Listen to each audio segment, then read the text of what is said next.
What's up, guys? We're live. So we got a pretty interesting podcast for you today. So you want to kick it off, Kevin, and explain what we're going to be doing? Oh, man. Getting tagged in here. I wasn't expecting that.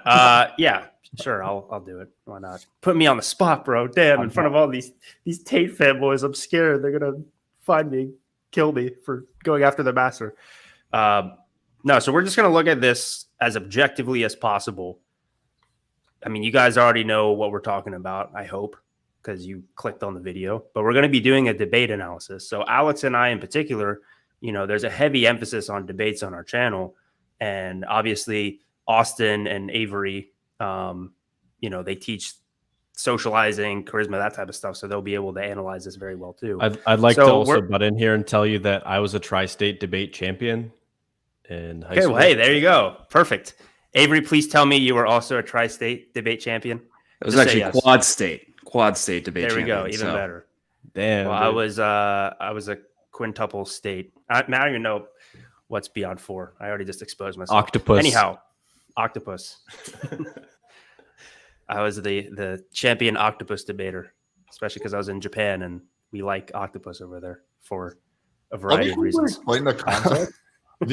So Andrew Tate has recently started. I mean, you guys all know who Tate is, but he started doing live streams with this guy called Alden Ross, who's like one of the most popular Twitch streamers. And what they've been doing is they've been having like random people on, or like not random people, but like other whatever social influencers on, like YouTubers and Twitchers, to talk to Tate. And some of them are combative, some of them are positive, some of them are fanboys, right? And so he very, very recently started doing like these debates, right? I've never seen him do that in the past. So to be fair, he is very new at this. And in this one specifically, this guy Hasanabi, who's like a major, in my opinion, a major like blue pill SJW, but also in my opinion, also a fairly good debater, came on and hit Tate pretty hard. The whole thing was about 20 minutes, but it got fiery for sure. I mean, you're going to see Tate get pretty pissed off. You're going to see a lot of very interesting things. It's by far the most juicy debate I've ever seen Tate get involved in. And I think it's going to be very interesting. I think you guys might be surprised too. You might be coming in here thinking that you already assume who we thought won the debate and why, but you might be surprised because we discussed this a little bit beforehand. And we have differing thoughts on this. So we might end up having a heated debate about a heated debate, which is always fun. It's like a meta debate. Go ahead. And to be fair, it's not a debate. It's literally just like one point that they disagreed about. And yeah, one person got completely massacred. Well, hey, we'll see, But we'll do a little bit of an analysis. Go ahead, Alex. I would say it was like a debate, but then it wasn't like we're just going to play when they're talking about that one thing. But afterwards, he started going after Tate for Hustlers University. I mean, he was like legit calling him a fraud. Like he didn't exactly use the words, but the implication was pretty clear. So he was like going after him pretty hard. He was also being super condescending, which I found annoying. But I've never ever seen anyone attack Tate nearly this hard. No, I've seen other people, because even in that same stream, there's like this pink-haired dude that was this, but he was such an easy target. He was like this pink-haired Fortnite streamer, a guy that's like 50 years old, LARPing around about the patriarchy and shit. So Tate handled him very well, I think. But then Hasan came on right after. So do you want to just get right into it? You want to just want me to bring it up? Let's do it. Yeah, sure. Let's do it. All right. I also want to apologize in advance for the fact that we're doing this. Who doesn't love a good debate reaction? Yeah, I'll give you guys at the end of the stream. I'll give you guys 15 minutes of value. Sounds good. Value's gay. Values for plebs, dude. Values for beta males. And if we get 400 live viewers, we're all going to get naked. Let's do it. I'm already prepared. I'm already wearing my stringer. I'm hoping to have to take it off. Yeah, the bottom half is already naked, but I'll take off the top. Yeah, exactly. Half. Yes. But is this going to motivate the guys to watch, or is it going to demotivate them to watch? Because like, do they want to see us get naked, or do they like want to avoid seeing us get naked? Yeah, I think they do. They got their screenshots ready. They're going to blackmail us. Yeah. No, I think that it'll motivate them. It'll motivate them. Depends on how good we look, All right, you guys ready? Yeah. Andrew, I've seen some of your work as you're doing the rounds on Twitch here, and a lot of the things that you said, that you've been called out on, specifically in regards to like women driving, as a matter of fact, are just generally untrue. There's no empirical evidence to back up those claims, which is why you resort to anecdotes quite frequently and say things like, oh, well, it's just common sense, right? But it's not technically common sense. It's just your personal opinion. Completely. It's my personal opinion based on my personal biases of my life experience. Now, when I say exactly. And when I say these things, X amount of people agree with me and X amount of people disagree with me. That's fine. And that's the same of nearly any statement in the world. Okay, I can say the world is round and there'll be a percentage of people who disagree with me. That's totally and utterly fine. I come on here and talk about my own personal experiences, and my experiences, men are better drivers than women. I'm not saying there's no good female drivers. I'm not saying a female can't. No. You're misunderstanding what I'm saying. There is a truth, and then there is your own personal experiences backed by anecdotes, right? Or your own personal opinion backed by anecdotes from your own personal experiences. Now, your own personal experiences are oftentimes going to be incorrect and not close to the reality. That's why there's an entire field of statistical analysis. That's why we do empirical. That's why we rely on empirical evidence when we're making decisions. Why? Can we pause because here? We all carry a. The point that Andrew Tate just made is basically the same thing that a lot of SJWs say. They're like, there's my truth, and then there's your truth, and everyone just has their own truth. And it's like, no, dumbass. Like, the past 500 years of progress in the world has come from the fact that there is an objective truth, and people find it out through painstaking research, studies, processes of science, right? That's pretty funny. And he's so far right that he's using the same arguments as the people that he shits on all the time. It's like you go so far right that you end up being far same left, as extreme like left, in a circle. Yeah. Mm-hmm. It's so funny. I find it ironic because it's like, on Fresh and Fit, and a lot of Tate fanboys are former Fresh and Fit fanboys, which I've said this before. I'd rather have them be Tate fanboys than Fresh and Fit fanboys. But in Fresh and Fit, they make fun of the girls all the time on the show, being like, I feel like, well, I know the studies say this, but like in my experience, I feel like, and Tate's facts don't care about your feelings. Yeah. Oh, dude, Hasan should have said something like that, but knowing him, he probably hates Ben Shapiro. So I will say this though, in Tate's defense, I see his point. I think it could have been articulated better, but the truth can be quite often subjective. It's like, yes, with some things we have science and evidence, right? But then sometimes you have conflicting studies. So this study says this, the other study says the other thing. And the truth can be heavily open to interpretation. So I think you could have explained that better. People don't read the actual studies, right? They don't read the studies. They read journalists talking about the studies, or they read a headline and they think they know the fucking study, which they don't. And so they don't even understand the science that they're trying to use to back up their point, usually. Hmm. Yeah. And also, neither do we. Yeah, exactly. Yeah. One thing really quickly, like you can look at this study just in Tate's defense. I'd have to see what he popped up there again. Let me just see this really quickly. So Tate's whole argument was that women are bad drivers, right? So it was that women on average are worse drivers than men. Yeah. So this is assuming that bad driving necessarily automatically equates to dangerous driving, which on the surface it seems that way. But let's say, for example, that more men tend to get drunk and drunk drive, therefore causing more accidents. Well, then probably true. This is probably true, right? So if it's sober men, sober women, and then you do it based off of that, then that's probably what's going to happen. And then also, it doesn't show, for example, the amount of or the percentage, because on average, right, you think back to like when you're a kid, you go on a road trip with the family, who's the one that's usually driving? It's usually the dad, right? So I think men in general probably drive more than women do, and I I'm believe pretty they drive sure more on the highways, especially, which are So where a lot of I'm not those sure if accidents happen. this even if maybe this study does take that into account. I don't know, but that's why it's important whenever you make claims. Skill level, right? Yeah.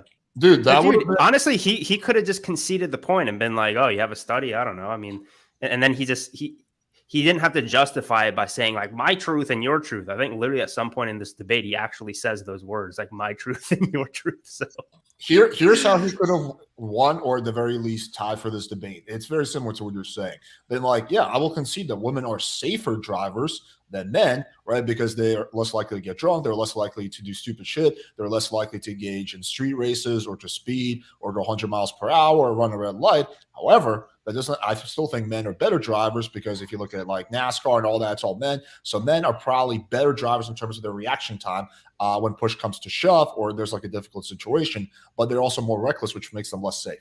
Bam. I doubt he believes that though, even though it's accurate. Like that's my speculation. I think probably men are better drivers than women on average, but women are probably safer drivers. But they're not mutually exclusive. They're pussies. I should bring this up because I don't even know what A50 is. For all I know, that's like fucking like $5. Maybe Australia.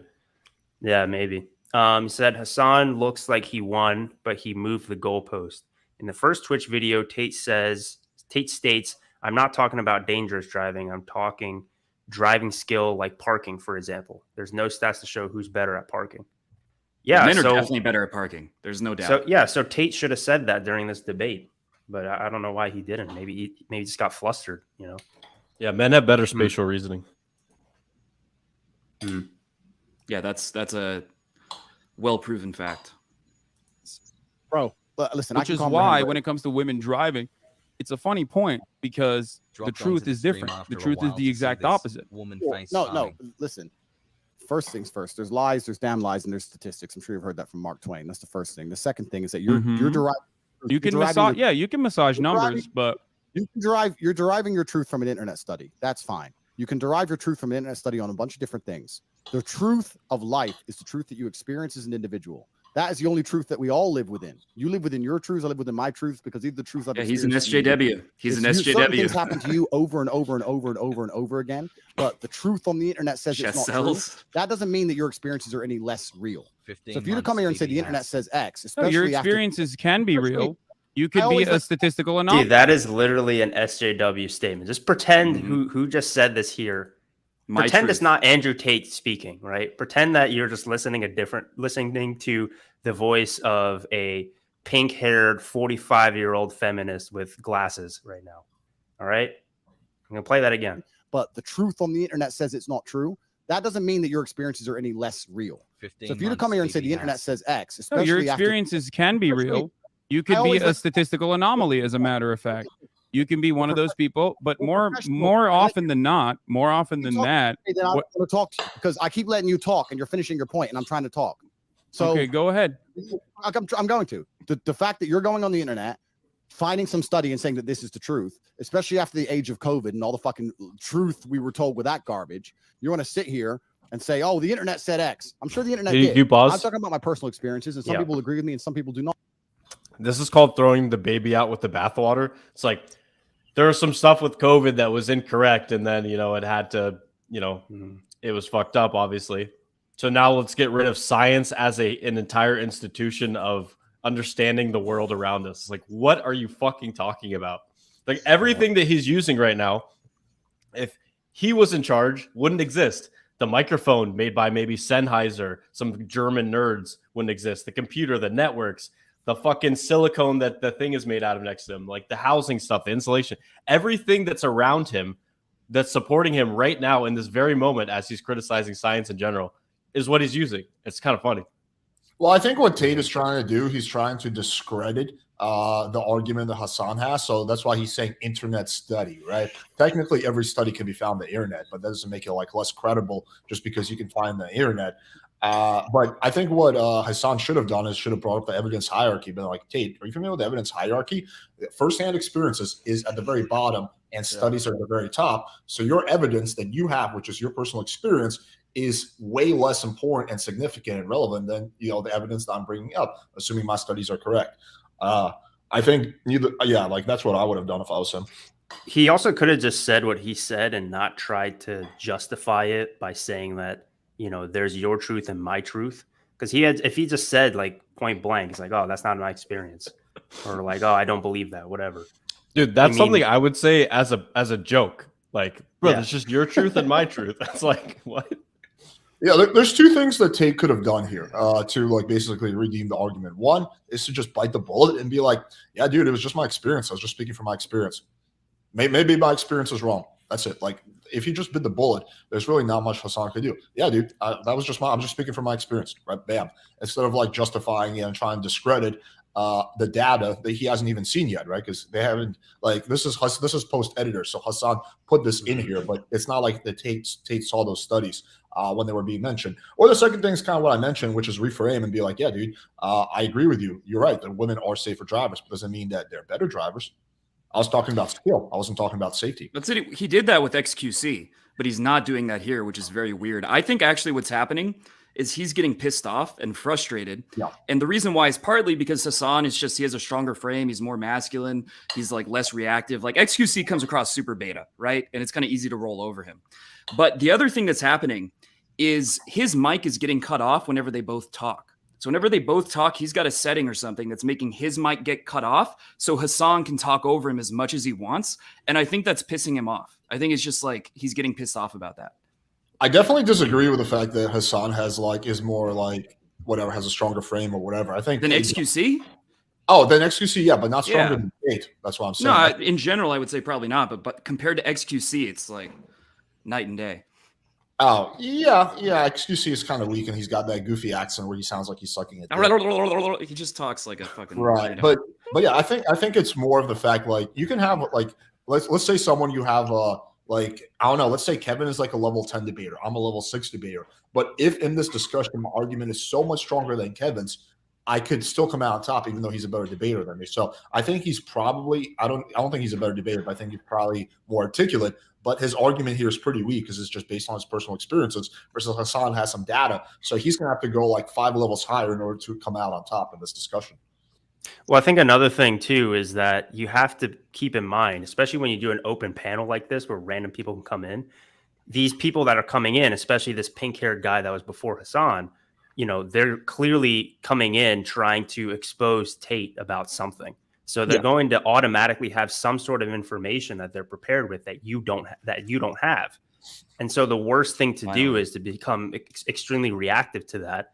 The best way to handle it is to be like, oh, okay, fine. Maybe I was wrong about that. I don't know. Who cares? Let's talk about something else. Right. But instead, unfortunately, Tate, I think he has a little bit of an ego tied up with like being always correct. I think a lot of his fanboys expect that from him to, you know, never make a claim that he was wrong or something. I see that a lot in these manosphere spaces. Again, I think it's because a lot of his fans, the Fresh and Fit fans, they have a lot of sort of, for lack of a better word, arrested development, where they think that masculinity is somebody who's never incorrect, doesn't have to overcome. They're just like these superheroes that don't have any flaws. And I think Tate's smart enough to understand that that's part of his allure, that he seems like he's always right, or his followers do. So I think because similar of that, to Trump. Yeah, similar to Trump. Yeah, Trump never admits when he's wrong. You know, it's very effective. But sometimes if you get caught in a corner where the best out is just to say, "Hey, I'm wrong. Let's move on." Guys like that who have built up that sort of persona, they can't do that, and so he just kind of kept digging himself into more and more of a ditch that was just so illogical that it's obvious that all he cares about is just trying to be correct, and that's steak and butter. Yeah, so I'm just Hasan. Hasan kind of exposed that pretty well, I think. I'm a little confused why Tate is always shirtless in all these debates. Well, I mean, it's so that he can have more than 400 live viewers at once. That's why. See, as soon as Austin takes off his shirt, I'm telling you, the viewership's going to crank up to 300. It's going to go. I'm telling you, look at it right now. It's a 298. As soon when as you he look takes like off his that, shirt. why would you wear a fucking shirt, right? Oh, now it's going to go up to 400, bro. Austin is definitely go to 400. Look at those gains. I thought. Austin kind of looks like skinny when you meet him, but when he has a shirt off, he's actually fairly ripped. Well, They you wear know, tighter like shirts, ultimate bro. frisbee players are known to be all the ultimate extremely frisbee jacked. Are they? Okay. I Yeah. You didn't know that? No. Okay. Ultimate It goes frisbee players bodybuilders, have, like, powerlifters, ultimate frisbee. rugby players. Good to know. And then Ultimate frisbee rugby players players come just have after really ultimate jacked frisbee legs and calves, and then their upper body's usually pretty skinny. So Let's you're an keep going. outlier then, huh? All right, let's keep going. No, that is perfectly fine. don't give a fuck if people agree with me or otherwise. People are listening to me and they're either agreeing I know, with me but or you're not. still wrong, and that's the problem. I disagree with you. Do you want to be right, or do you want to keep speaking into a hug box where people he can agree with you? Cut him off anytime he wants to. Well, if you just completely devalue empirical evidence, actuarial sciences, the entirety of the insurance industry that relies on making these sorts of calculations to ensure that these quotes are as profitable as possible, which ends up charging men higher rates than women, is a statistical likelihood that men are more dangerous drivers than women across the board and get into more car accidents across the board. If you're going to look at all of that and say it doesn't matter because that does not correspond to my own personal experiences, then you're silly. You're being silly. You're being a silly person. If everyone thought like you did, right, we would have no scientific achievements on this planet. We would still be living inside of fucking caves. As much as I love Liver King personally, I don't think that that would be a good planet to live on. I'm pretty happy for, all the medical achievements, all the scientific achievements that we have reached. And at the heart of all of that, all of those accomplishments lies an understanding of arriving at the truth through empirical evidence. You done? Yeah. Yo, we got a Tate fanboy in the house. Experience. I will say, because Hasan had kind of a mic drop there. From a rhetoric standpoint, what Tate just did was actually pretty good of just saying, "You done?" Right? Even though he's defending a stupid position. Because otherwise, if he said anything, honestly, what Hasan just did there, it literally was just a mic drop. So Tate did try to do a little bit of sort of kind of take the frame back by doing that. Probably wasn't effective, but it's probably the best possible move he could have done there, considering what he said earlier. Oh, hang on. Say it to my face, dummy. Lovely, dude. You want to come on the stream? Oh, shit. He's going to say no. I'll happily say it to your face. You know, go ahead. Austin, you're muted. You're muted. Yeah, you're being Andrew Tated by the mic. Yeah. Yo, I was gonna say, Alex, people are gonna realize that you could be taken advantage of for exposure just because people could just say, "Hey, I want to debate you, Alex. You're fucking wrong," and then you just give them free exposure all the time. More likely get some free coaching from you. That's usually what the black pillars do. Like, yo, man, I don't think game works. And then an hour later, there's like, so anyway, so this is how we're going to improve your Tinder profile. And then we're going to optimize the bio like this. And I'm like, God damn it. I just wound up giving this guy an hour free coaching. Yo, so I think I just looked this up. I'm not sure about this, but it says that women are worse drivers if you calculate it mile by mile. Men just drive like a lot more than women. So it's like the wage gap. Makes sense. Yeah. So in like what's it called? An objective, like very high level, men are worse drivers because they get more accidents, but they also drive more. So if you calculate it mile by mile, well, that just means they're better drivers, doesn't it? Like by mile, they're better drivers. So on average, you put one man against one woman, the chances are the man's going to be a better driver. Yeah, the average is what matters. It's like you don't judge baseball players based on just the amount of hits or the amount. You judge them on their batting average, right? So it's the same deal. Yeah, absolutely. The best batting average in history is .36. Did you know that? By Ted Williams. Do now career batting average?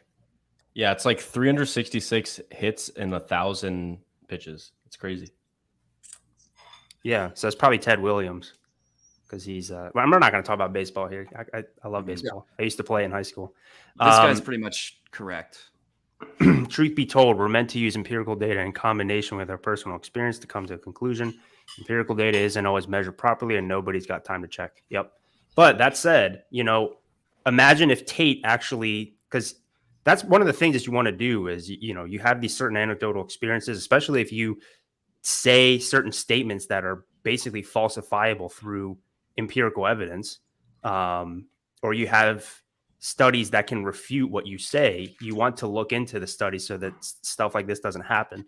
So imagine if Tate understood what Austin just said, and then he brought that up to Hasan. Hasan, Instead, we would be like, oh my God, Hasan got destroyed by Andrew Tate right now. Someone's making excuses. If he has an opinion on something, he should probably do a little bit of research so he can back up what he says. He just like has like very strong opinions in front of millions of people, and then people bring up the most basic thing and he crumbles. It's like kind of It's when someone is really charismatic, and especially since he's rich and successful, everyone's pretty much just going to agree with what he says because he steamrolls over them, and he doesn't feel the need to like think about the nuances and complication because his personality makes him feel correct. Yeah. And usually he can, like you just stated, usually 90-something% of the time he'll be able to get away with it without anybody calling him out or looking into it. But then in obviously game, that's really useful, by the way, right? To act like that, even though you don't even necessarily believe it, like it's a nuanced thing, but it's a frame control method. Women abhor uncertainty. Like no woman wants to follow a man. It's like, I don't know where I'm going. Do you want to lead? I don't know. It's like gay. Yeah. Yeah. I think I had one point to make on this, which I actually continue. I got to think of it. No, that's fine. Yeah. Yeah, that's the thing you got to be careful of. I mean, Hasan is kind of known in the Twitch community to be kind of like a dud when it comes to debating. Is he? Especially. Okay. Yeah, I mean, he has done debates, but he's got destroyed a few times, and then he's like, "Oh, I guess I don't really like doing debates anymore." He's kind of like the Donovan Sharp of the Twitch debate universe. He came in all tough shit, being like, "Yeah, I'll debate everybody," and then he just gets destroyed, and then he's like, "Oh, I don't think I really am that much into debate anyway." Like when Donovan was like debating Alice, he's like, "Oh, I don't really do the debate thing." It's like, yeah, you're just saying that because you suck at it, but regardless, like imagine if Tate was going up against somebody like who debates for a living, like Vosh or Destiny. He would just like die. Destiny way more than Vosh, in my opinion. But okay, I have my point. Yeah. It's basically that we're not saying that you should blindly follow whatever science says, because a lot of science can be bought, and that is literally true. Like if you're a $1 billion industry, you don't think you can figure out a way to buy some studies and have them interpret things in a way that backs up what you say. It's like the whole nutrition space. That's like so many different fields are clouded with pharmaceutical industry. Last couple of years, pharmaceutical industry, SSRIs, chemical imbalance in the brain. Yeah, there's some basic things that you can know when it comes or learn when it comes to looking at studies and seeing whether they're legit or not. I used to do a lot of this, especially when my channel was like almost all fitness based, because I was very much into the science of stuff. So one, you want to look at the amount of citations that it has. If it has tons of citations by other research papers or other studies, then usually it's quite legit, which is why it has a lot of citations. So usually on PubMed and stuff, you can see how many citations it has. Also, this is a little bit more complicated, but you want to make sure that everything has a p-value. So if the p-value is over 0.05, then that means it's not statistically significant. From my understanding, p-value is basically like, okay, well, if you run an experiment 100 times, how many times does that result show up? So if it shows up less than 95 times, again, this is kind of a general way of doing it, but it's a very low IQ comment. So because we're criticizing him, therefore we must think we're perfect debaters. That's pretty dumb. I always thought the p-value was the size of your penis divided by the girth.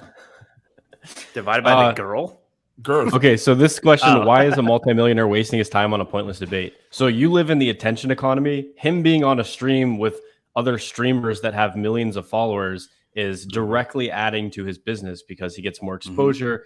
He mentions his brand. It's people reacting to him. And it's literally more money in his pocket. Why would he not be doing it is the question.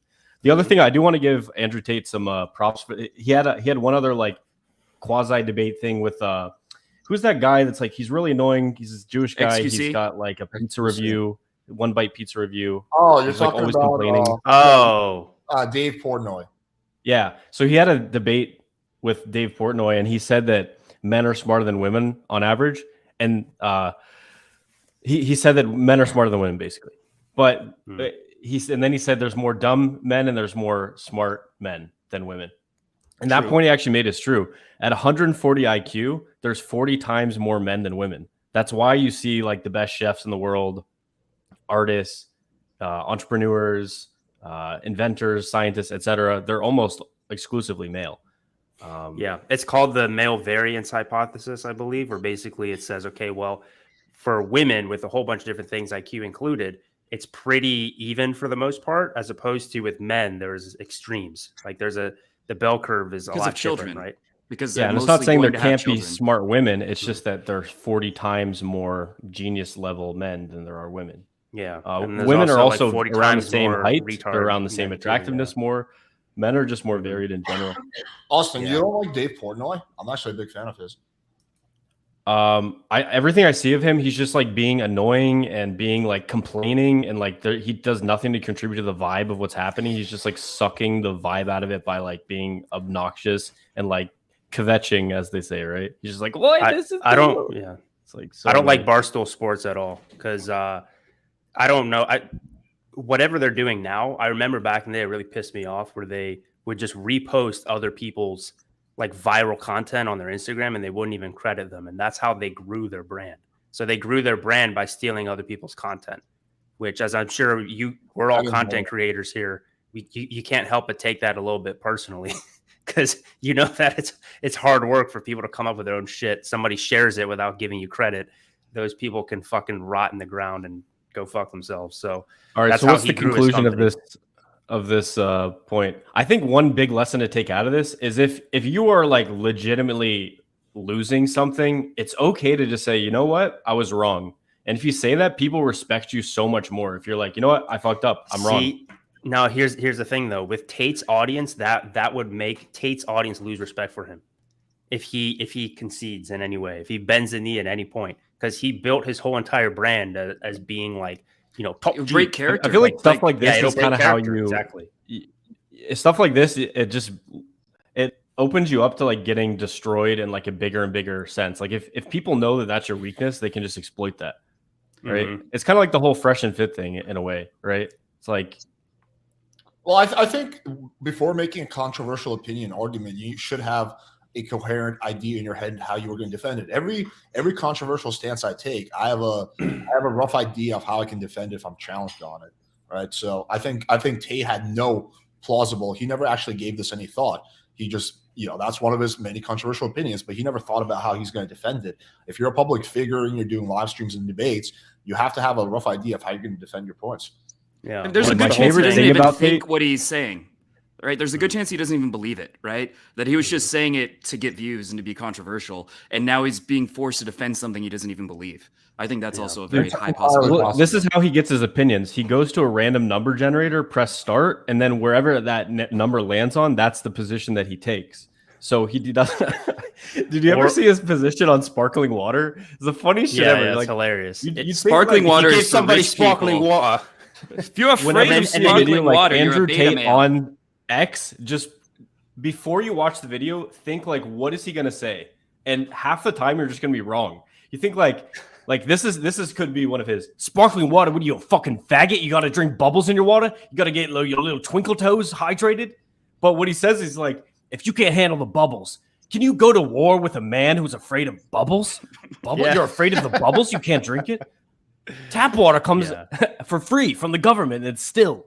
It's like, dude, it's so funny. I don't know, dude. I feel like I can really accurately predict all of Tate's arguments. They're pretty actually, like, he does fall into. Bro, okay, is this gonna be next week's stream? I bring up like 50 Tate opinions and you try to predict it and you're wrong like almost every time. Yeah, dude. We can do it right after this. Well, it goes to show you, I'm gonna literally bring up assuming some right Austin's right, and I'm more on Austin's side here, it goes to show you the power of charisma, right? Where you can literally frame certain things that are ridiculous that to make it sound reasonable, but not just that, you can argue both sides and make them sound equally convincing because of your conviction and the way that you say it. People Right, so I also don't want us to come across as we're blatantly hating on Tate. I think he's awesome. I think he's charismatic. I think he's funny. He is the best salesperson that I have ever seen in my entire fucking life. /marketer. At the end of like a podcast he's on, he will get you convinced that you're going to die alone being like tortured by a government in like an Amazon locker, like wearing 75 masks, unless you join his course. And you're like, what the fuck is he doing? How did he do that? Right. I also think like his stuff about women, a lot of it is I disagree with, but his stuff about discipline, being successful, the mindset, I think that stuff is actually very useful. Like, he's got a lot of really good advice on those subjects. Yeah, that's why depression doesn't exist. I actually like. I think he makes a very strong case for that. What? How depression doesn't exist? Yeah, how depression isn't real. No, that's pure nonsense. Yeah, that's. I think it's not entirely true, but I think it's It's partially Yeah, true, dude. Neuroinflammation he's talking about and molecular things that are happening in your brain, that's just completely made up, bro. It's just you got to think yourself out of it. You know, when you're being abused by your family members and like being raped and stuff, dude, it's just all in your head, bro. You just gotta not be depressed. I mean, most depressed it's people interesting aren't being because abused by their that family part is a members. little bit different. Yeah. Because if most people conflate sadness and negative emotions with depression, which are two completely different things.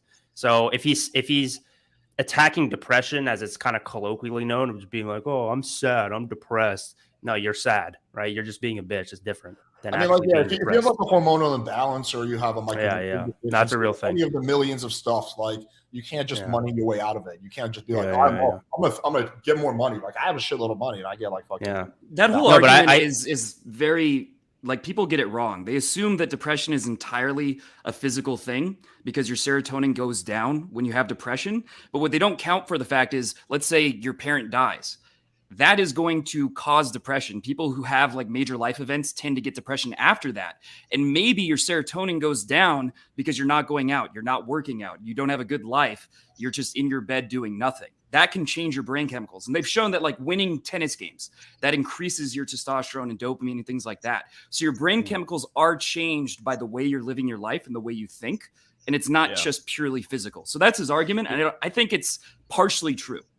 Yeah, what AG just talked about it's called CBT, and it goes back to the Stoics. It's basically a way of like trimming away untrue and unhelpful ideas in your mind, the way you think, and getting more helpful, more true ideas in your mind. So, yeah. I agree with what you said, Avery, but that's not really what he's arguing. He's more like saying like, yeah, the people who are depressed is because they don't have money and they don't have women, right? And like if you just get more money and you get more chicks, the depression will go away. He's not actually talking about like doing things that will actually increase your, brain chemistry, like going to the gym, getting into flow states, like having social experiences. Like if he said that, I would agree with him. But like if you're depressed and like someone gives you more money, you get $100,000, it's not going to fix your depression. But yeah, like doing social experiences, stuff like that, which changes your brain chemistry, that's a whole different story. Yeah, the reason Anthony Bourdain killed himself is because he secretly actually wasn't that rich and famous at all. Yeah, all right, Alex, I got 3 opinions for you, and I want you to predict what they're going to be. Andrew Tate on Day Game. He probably thinks Day Game is for fags. I like the username, but do you have a link to that? Because I'm very curious about that. Okay, basically what he says is you can't find any hot girls in Day Game.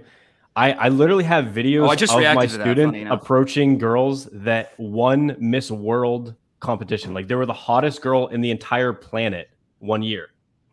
Wow. So yeah, anyway, here's another one. Andrew Tate on Celsius versus Fahrenheit. Oh shit, that's a random one. He definitely thinks Fahrenheit's stupid. Yeah, he's European, so he's probably for the Celsius system, I guess. Literally the exact opposite. He says Fahrenheit gives you more degrees of difference, and you can understand what the temperature is going to be like more accurately.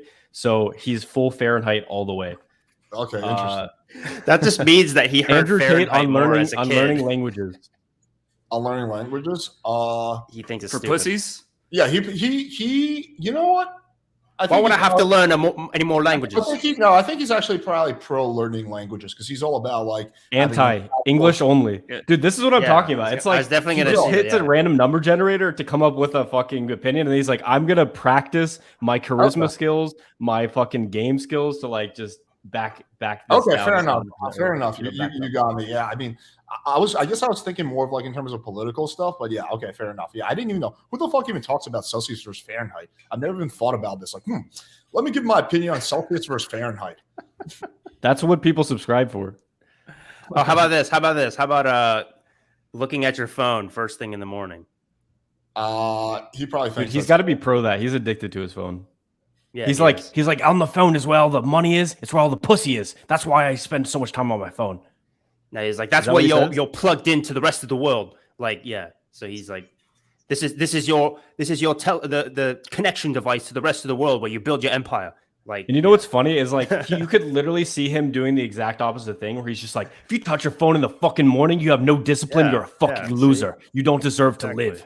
You need to train, do push-ups. You don't have time to check Instagram. You got to do push-ups. Like you could see him saying anything, right? What I think about that's a good challenge. Is like, dude, all of us should just get 5 random opinions, make a 30-second or minute clip on it, and just defend these random opinions that you haven't even chosen, and then just like as an exercise. okay, awesome. To I see got one whether for we you. believe it or Andrew not. Tate on public masturbation. Fuck, dude. I don't know. I think I'm it's gonna totally guess- okay. Sometimes If you I'm a have to touch masculine your man. dick, I have a lot then of you're not a testosterone. man. You don't have 17 women you can call up to fucking touch your dick for you. Nah, bro, you're wrong. You're in a rush, man. You don't have time to get home and masturbate. You gotta rub one out while you're at the library. Wait, are you serious? That's what he Are you actually fucking- said. No, I'm making this up. No. I could see him saying that. I could see him being like, I have so much testosterone running through my body. Sometimes I just have to You don't I just got have to time do go what home has to and be masturbate, done. bro. One of my entrepreneur friends, I'm not going to say who, but he makes like 500, 700K a month. I asked him about like, do you jerk off? And he goes, yes. I mean, sometimes it's just like more efficient. Like I'm horny. It's distracting me. I just take 2 minutes and fucking jerk off. And then I get back to work. He's like, my testosterone's too high, bro. I'm like, my libido is just nonstop. So I got to like bust the nut or I can't focus. Should we keep going? He's like, I can't even we've have been here for time a to go on a bit. date when I'm in the flow state sometimes. What? We've been at this part like 30 minutes. I want to yeah. add one last thing. This is an exercise I do with my clients all the time. Of I try to have them argue opposite sides of. I actually end up doing debate practice like on a weekly basis because I make my clients do it because it's like it's a way for you to become better at speaking and talking. So something like what Austin was just saying, if somebody can with a straight face act as if they really believe in something they don't believe in at all, and then the other people believe it, that's going to carry over a lot to just general charisma. It's just a good thing to keep in mind. Andrew Tate on books. Like, what would you think? You'd be like, if you're not improving your mindset and like learning, I don't He's think too he likes smart books. to need to read Yeah. books. He's He too doesn't- smart He doesn't to read like books. books. I know that. Like, why would he read the words of inferior don't men have- who have you not don't have accomplished time what for he's it. accomplished? There's no point. inferior men. Why would he read a book that a billionaire has written, dude? Andrew Pointless. Tate. Okay. Yeah, but he didn't fuck bitches, right? That billionaire was a nerd. He was a fucking dork. He was a dork. He's a Nerd. dork. How about Andrew Tatum putting on coffee enemas? Coffee enemas? Did he Sometimes actually you gotta have an put a- opinion on this? Sometimes you got. If you can't take a coffee enema, you're a bitch. You're drinking Nerds. coffee. Up the bum is faster. See, when you're an entrepreneur like me, when you're a word domination expertise like me, you have to be efficient. All right, let's continue. He actually This- says it's Haram. enough for very losers. I'm Andrew pretty By the sure. way, I want to clarify. Like, I think a lot of people think, like, I already seen the comments. We're not trying to like put Tate down. We're just having some fun. Like, you see, we make fun of each other all the time. I respect everyone on this panel. Yeah. And I make fun of them all the time. It's not like just because we're making fun of Andrew a little bit doesn't mean we're like disrespecting him or something like that. You can disagree with People someone. laugh at Doesn't mean you shit, hate yeah. them. Yeah, this right? is Like all, you can this is say all they're in good wrong. fun. Now, you guys don't understand, though, when you are a fanboy of somebody, it's kind of like imagine they look at Andrew Tate the same way like somebody in the Chinese Communist Party looks at Xi Jinping. If you actually say anything even remotely bad about them, even as a joke, if they're the butt of the joke, then they're going to get pissed off because you're literally like attacking their god. So it Yo, makes I'm gonna answer perfect this sense one- to me that fanboys will not be able to see the nuance between this stuff. This guy says, what percentage of men do you think stay stuck in phase 1 of a game their whole lives? Phase 1 is desensitization, like where you're just getting used to approaching. And dude, I'd say it's probably like 90%. And the reason why it may surprise you, but I think it comes down to trauma, especially childhood trauma. There's obviously also just anxiety that, you feel naturally because you're not supposed to talk to strangers. But most guys, everyone has some level of trauma. And if they don't find a way to process it, they often struggle with just doing the first step of game, going from like 0 to 1 on a scale of 1 to 10, I'd say it's like 90% of people who watch pickup videos, but in the general population, it's more like 95, 98%. Very few men, at least in the US, very few men approach women. Let's get back on At all. track, guys. We're going really off on tangent. Let's get back into this. Can I give All right, four therapies that help people and just say the names of them? So if people are struggling with trauma throughout their lives, they can finally find inner peace from their journey. No, fuck that. We need the views, the content. Okay. Yeah, no, you're right, do you're it, right. do it, man, do it. Okay, attachment therapy, cognitive behavioral therapy, EMDR, which is basically the eye movement. It's and then weird, internal but it family has been system. proven to be effective. Like it's such a weird thing, but it's got a lot of evidence backing it up. All right, what's the fourth one? That was all 4. Internal family systems. All right, let's play the video. All right. All of the car crashes I've been involved in, all the times my car was hit, and all the negative experience I've had on the road, women were at fault. That is, now you can sit here and say the insurance claims say that. I never said the insurance claims don't say that. I'm saying that I am not comfortable with women driving because of my personal experience. Those are my personal experiences. You can drag up all the empirical evidence in the world you want to try and drag up. Anyone with a brain knows how that aids the world agendas anyway. I don't want to go too political on a stream that's going to get taken down. So I'm not saying that I can't find a female race car driver. I'm not saying that. That's not what I'm saying either. I'm not talking about like statistical anomalies. I'm straight up talking about the overwhelming amount of evidence that suggests that women are more careful drivers than men. Okay? And therefore better drivers than men. You keep resorting back to your personal anecdotes. So let me walk you through this, right? Brother, do you agree that human beings have biases? Do me a favor. Okay. But hey, I respected your time. Do you want to answer my question? Do you believe that human beings have biases? Oh, absolutely. We're all biased. Okay. Completely. Do you think that those biases might cloud your judgment? It's not about clouding judgment. Not just your personal not just your own personal judgment. Do you think our biases might cloud our personal judgment? I think every single person on earth is biased and lives within a biased absolutely. reality. That's absolutely true.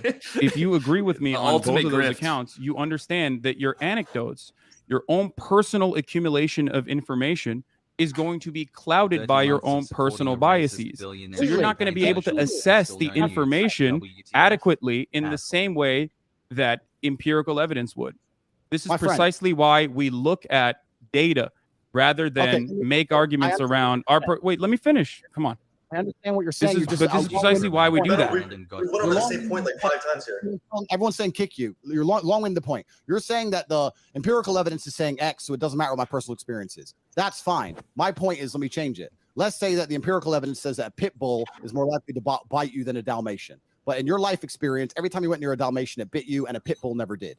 Are you going to go up to a Dalmatian still completely and go, oh, it's fine, completely unbiased because the empirical evidence says X when you're covered in scars? No, you're going to say Dalmatians bite me for some reason and I'm not comfortable around Dalmatians. That's called human nature.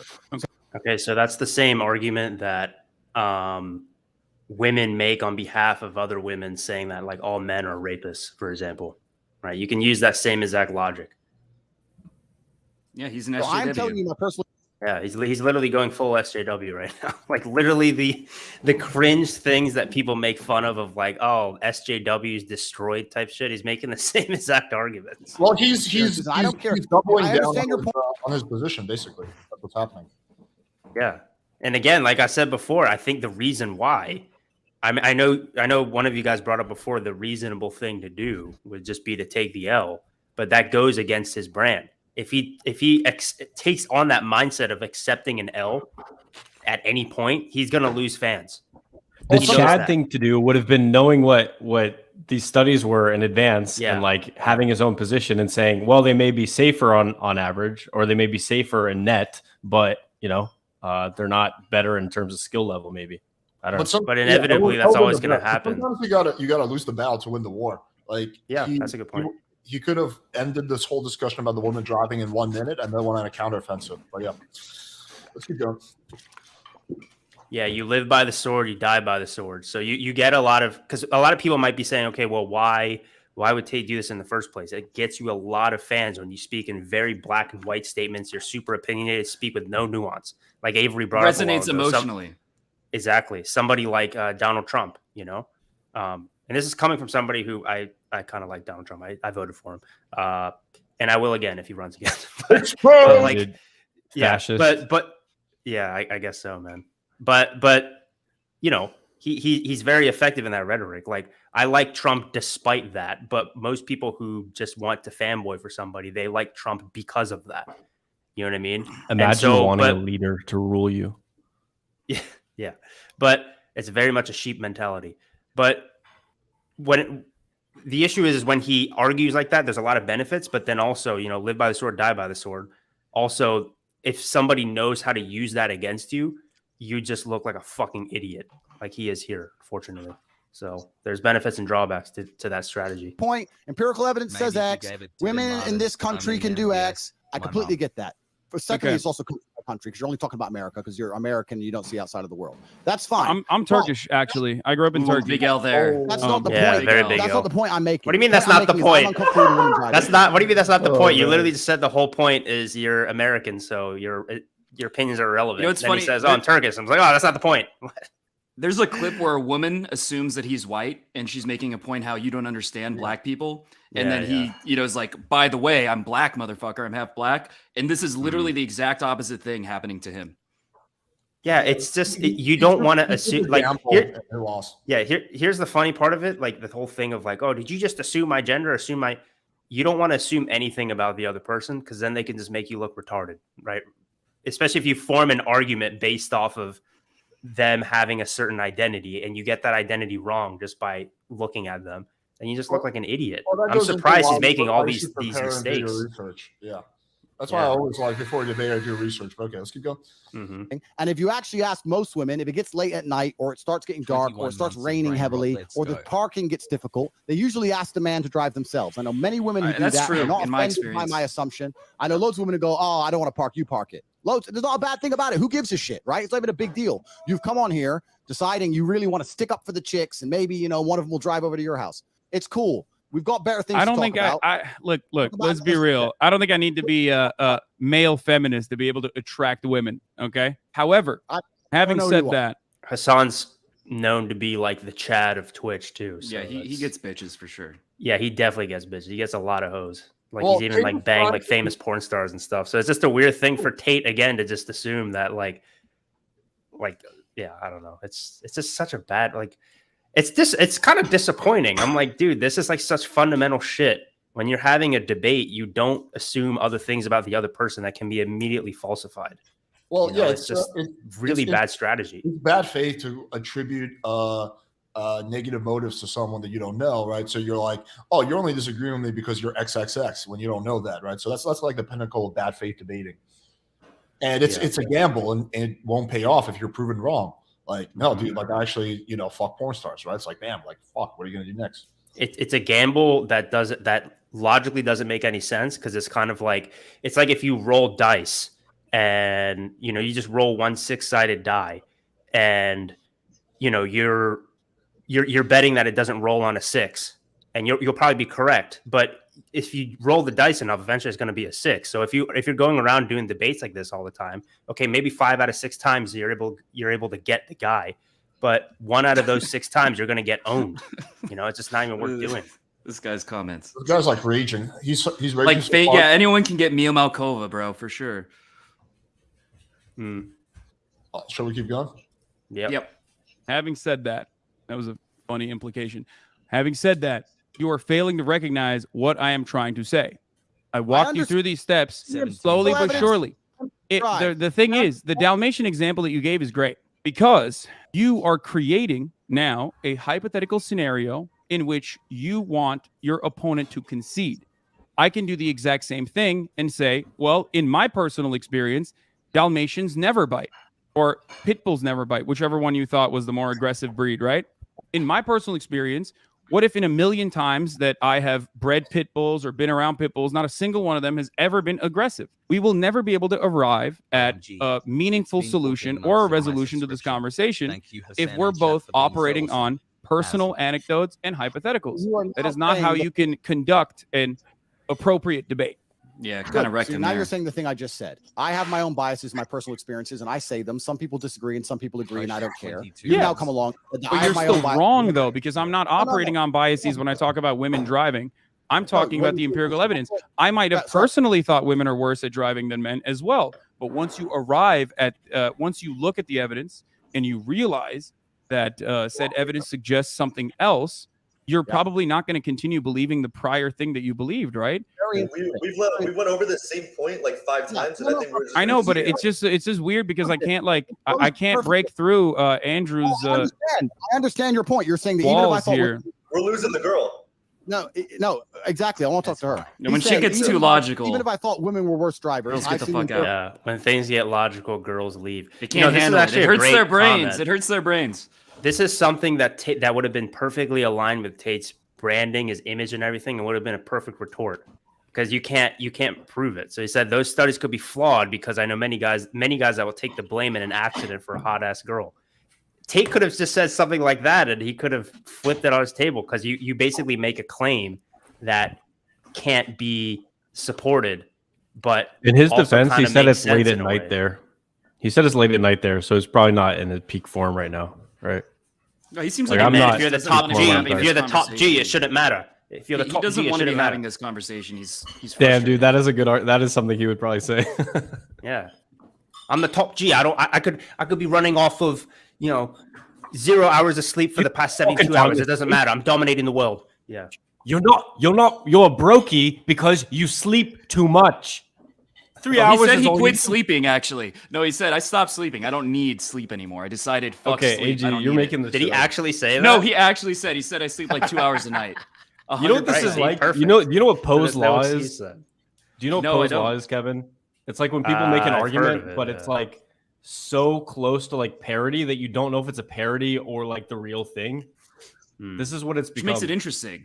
Well, He that's doesn't like sleep that. anymore. Curious. Yeah, Poe's law. Empirical evidence, and I'm so smart that I ignore my own eyes and ears and believe what the internet tells me. That's what he's That's coming not along what and I'm said. asking you to do, my friend. I'm sure you're double vaccinated. It all makes sense to me now. You believe what you're told to believe. You don't believe your own eyes. You don't believe your own ears. And that's Ad why you're going to sit hominem. here and talk about empirical evidence that you found on Google. Cool. If you believe everything that's on Google, that is your prerogative, my friend. And if you think that makes you sound smart in the modern world after the 3 years we've just been through, to say that I Dude, read you a gotta piece of paper pause. that There are tells me like to so believe X, many I believe X, and I things that he ignore my said own were so personal- retarded. Tate is getting desperate. He's just taking like shots out of whatever, just like pot shots.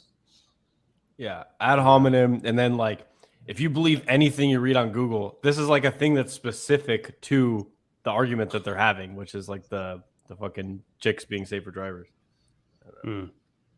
Yeah, you just gotta. If there's a lesson that y'all can learn from this that are watching, it's like learn to take the L. Like Alice was saying, if you want to win the war, it's not about winning every single battle. It's about winning the war, right?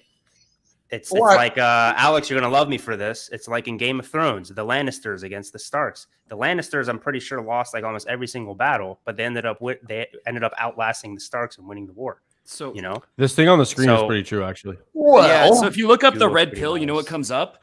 The red pill, angry misogynist. The red pill, evil men who are it's all negative. If you look up Alex Jones, it's all negative. So Google is very biased, and he could have, given examples of that, made it specific. He's just so general that he's not really making a point, right? If Yeah, he you went just into specifics, DuckDuckGo. he could actually do something. But you can't point. discredit a study that you haven't seen. The first step, I would have been like, okay, cool, let's take a look at the study. Show me the study. But you can't discredit something that you don't know. Studies are for beta males. That's the only problem. That's the problem. He's Studies trying are for to- nerds. He's trying to discredit. Oh, something let's look that at the hasn't seen studies. yet. Let's look at yeah. Okay. experiences. And you think I'm that not makes you sound- asking you to ignore your own personal experiences. You're gonna I'm be simply very asking you to thoughtful. look at the data. So let's change the Rank subject of because you've just Brandon proven your point. Okay. conclusively. Andrew, Yeah. do you believe? Well, you didn't really prove anything, but it's cool. You guys Do you disagree believe on the rules. Earth is He kind flat? of Or do amogged you him right believe the there, Earth but it's is- cool, bro. is It's spherical, cool. round. Aldi has his headphones on. Oh, this is the Oh, he took best his part. headphones Hold on, off? hold on. He gets This very is shut the sometimes best and- part. Yeah. Where he asked about the It's cool. Earth It's question. important. He's gonna Sometimes repeat you it in can't a take the second. heat. Sometimes you can't take the heat, so you gotta get out of the kitchen a little bit. Andrew, do you believe the Earth is flat or round, spherical, globe? What's I- it? You believe it's round, right? But when you walk outside, it feels like it's flat. brother, and I It looks respect- flat. It feels flat, but you believe it's round. Why do you believe the Earth is round? because I have personal experience that would. Damn. prove to me- No, you don't. Oh, This got wrecked. What Democratic happened? Did you method. go up to the fucking moon? Oh man, he Oh, Yeah, boy. he's crushed. really driving the Destroyed. point home. Yeah. He should have done This that is like like- 15 minutes ago, but Yeah. he did kill him there. Yeah, just make a joke out of it. But at this point, it just looks like he's trying to just defend and at any point, just to not admit that he's wrong. This is why it's terrible to just sometimes just take the L, because that little L can transform into a giant, massive, embarrassing L. Just take the little L. Is that how you figured it out? Exactly. I flew up into space and I looked down on Earth and Yeah. I saw a big That's circle. crazy. Okay, down there, you don't have to. look Hey, down listen, you don't have to concede on that point. But I think you and I both understand the importance of scientific the importance of empirical evidence in that one, right? Or all our fun. Science. I saw him there, and I thought, wow, this guy, okay, he's gonna ruin the stream. We had a hot chick. Now you're here. Is that what you thought? Just chill out. Like, so what's up? Is it a little bit more difficult when I'm not like the traditional like SJW looking person? Is that why it feels like the stream is a little bit more ruined? No, it's not difficult. As a professional, I'll tell you the conversation we just had. Yeah, dude, you've been kicked in the face and stuff. Like, I'm sure you can handle little old me. Whoa. Exactly. So Yeah, I'll tell you now as a professional he's conversation we AMOGing just him had. pretty hard. I said I am biased and I don't believe women can drive. That's my personal experience. I don't care if anyone agrees. Oh. You came along and said, don't interrupt me. You came along and said, no, that's not true because of the evidence. I came and said, I don't care about the evidence, my personal experience. You said, I also have personal experiences and we're all biased. I agreed. Then you said, even if I had personal experiences that said X, I would ignore them because the internet told me to believe Y. I believe what I'm told. That's not what I said. I said that regardless of my own personal biases that I might have, evidence is still more important than my personal biases. I think the mic thing would be really annoying, to be fair. Like, it would be really annoying to be constantly cut off and you can't cut the other person off. Like, that would probably be frustrating. I don't think he actually knew that was going on until afterwards. But yeah, from our perspective, yeah, it looks like Hasan's mogging him even harder than he actually is. Which he already is. Yeah, but like Tate is like, he's like, don't interrupt me. Like, what I would have done, I would have like, if he kept, I was like, excuse me, can I please finish? Like, you're gonna let me finish my point. Like, I would have just made him look like kind of dumb for constantly interrupting, or at least rude. I never said I was a fan of Alex Jones. I am. He's hilarious. Are you a fan? I mean, yeah. I watch his content. His content's great, but I don't necessarily. Gotta make the frogs gay. He's entertaining. What other things? Sure. Yeah. The space aliens and the yeah, that's the being best down to earth into that, the fourth dimension shit. But all right, let's finish this. There's some guy in the extraterrestrial 4-dimensional beings. We're almost at 400. We're almost at 400. We're about to lost, and it's boring. So let's. All we have to do is we all have to rip our shirts off and make our best Alex Jones impersonation, and we'll get to 400 viewers, guaranteed. Is that what happens? You just say I'm boring and I lost, and then you win. Is that what it is? Do a poll in the chat. If you won, then we'll continue to talk it. But I'm sure you've lost. He's pretty good at trolling. Do you want me to leave the conversation that desperately? Hassan. He's good at tooling. Yeah. He's good at like clever insults that just make the other guy look bad. Which, in terms of debate, that's really what makes people feel like someone won. It's not who made the better logical argument, sadly. So, well, in terms of like online Twitch debates, those types of things, yeah. In terms of most debates, I mean, even political. Andrew, debates. Trump didn't win with logic. So, yeah, he didn't win with exactly. logic. It's like, Hillary said something and Trump's like, "Cause you'd be in jail," and that's the only thing that people. Yeah, that's the only thing people remember from that debate. Is that's all I remember. Yeah. That was a funny moment. Seems like you're running away a little bit. Oh, we're just going in a never-ending Yeah, circle. doesn't that make you realize how retarded everyone is? Dude, people are very simp on the even, top left? Even we are like, just that's what we remember of these debates. It's funny. I think we're really dumb, and most people are not willing to admit how dumb they are. But that's the key to becoming smarter: is realizing that you're actually much stupider than you want to think you are. Well, you know what? I'm the dumbest. It's the Dunning-Kruger effect. Smart people or dumb people think they're smart. Smart people think they're dumb. Mm-hmm. We can move on from the importance of science and Andrew's personal biases. Andrew, can you tell me a little bit about the Hustlers University, whatever that is? Not in a promotional capacity. I know that like you're doing the rounds on Twitch, and I know that that's probably okay. Can we? Is this enough? Do we have to watch the whole thing? I mean, we're almost done. There's like 12 minutes this left. Is entertaining, bro. We're almost. You don't want to get to 400. Don't you want to get to 400 views? There's nothing else really that happens at the rest of the video. He just keeps there's a part where he brings up and gets more CTE that's pretty fucked up. I want to understand TBI, traumatic you brain are injuries. a businessman. I want to understand how you generate revenue. Is it okay to get this information for free, or do I have to pay $50 and then maybe get an affiliate link and get other people to also join so I can make a 10% cut off of them also joining Hustlers University? See, he's having fun, and you can join, and therefore he's winning. You don't want to share this information for free right now. You don't want to educate me on that. I don't want to sit here and spend the next hour trying to accuse me of some bullshit. I'm not. I'm here to learn. Andrew, you are a brilliant mind. Maybe a little rattled from the numerous concussions, but brilliant nonetheless. So I want to hear more about your business strategy if possible. Actually, it's funny, but that's pretty fucked up. I don't know. Well, Like, it's funny, he's already but that's up. just a very petty thing to say. Like Well, that, exactly. Hasan is right, but I dislike him like because of these things he says like that. Well, I don't know what this is in one reference thing to, but argument from authority is basically saying that someone's an authority, so you just trust everything they say on a particular thing. But I don't know what that's a reference to. Sorry. Well, I don't know if that.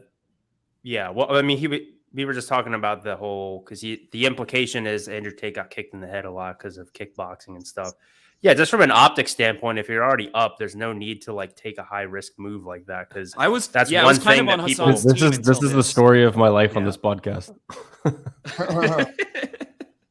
What is that? I didn't. Right, we're 18 away though. Well, Austin, one of us has 100K subs on YouTube, and the other one, well. So what's Too focused important? on Just value, like appealing to the lowest common denominator and just getting as many followers as possible, or is it about like having impact? Because if you want to go for having impact, yeah, dude, obviously the former, man.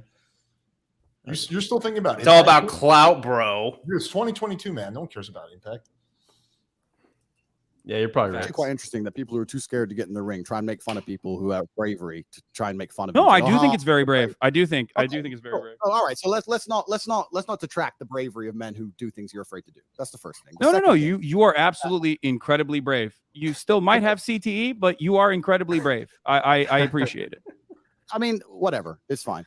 The point I'm trying to make is, I know you want to sit here and talk about hate you and try and break it down, and you've prepared a bunch of notes, etc. I have no notes whatsoever. I'm a dumbass. I don't know anything I'm talking about. I'm simply here to learn from you. No, can we stop with the sarcastic shit? No, I'm literally, but that's the truth. Bro, you're being so sarcastic though. Like, why are you being so sarcastic? I'm not. I'm literally. Bro, you just come on.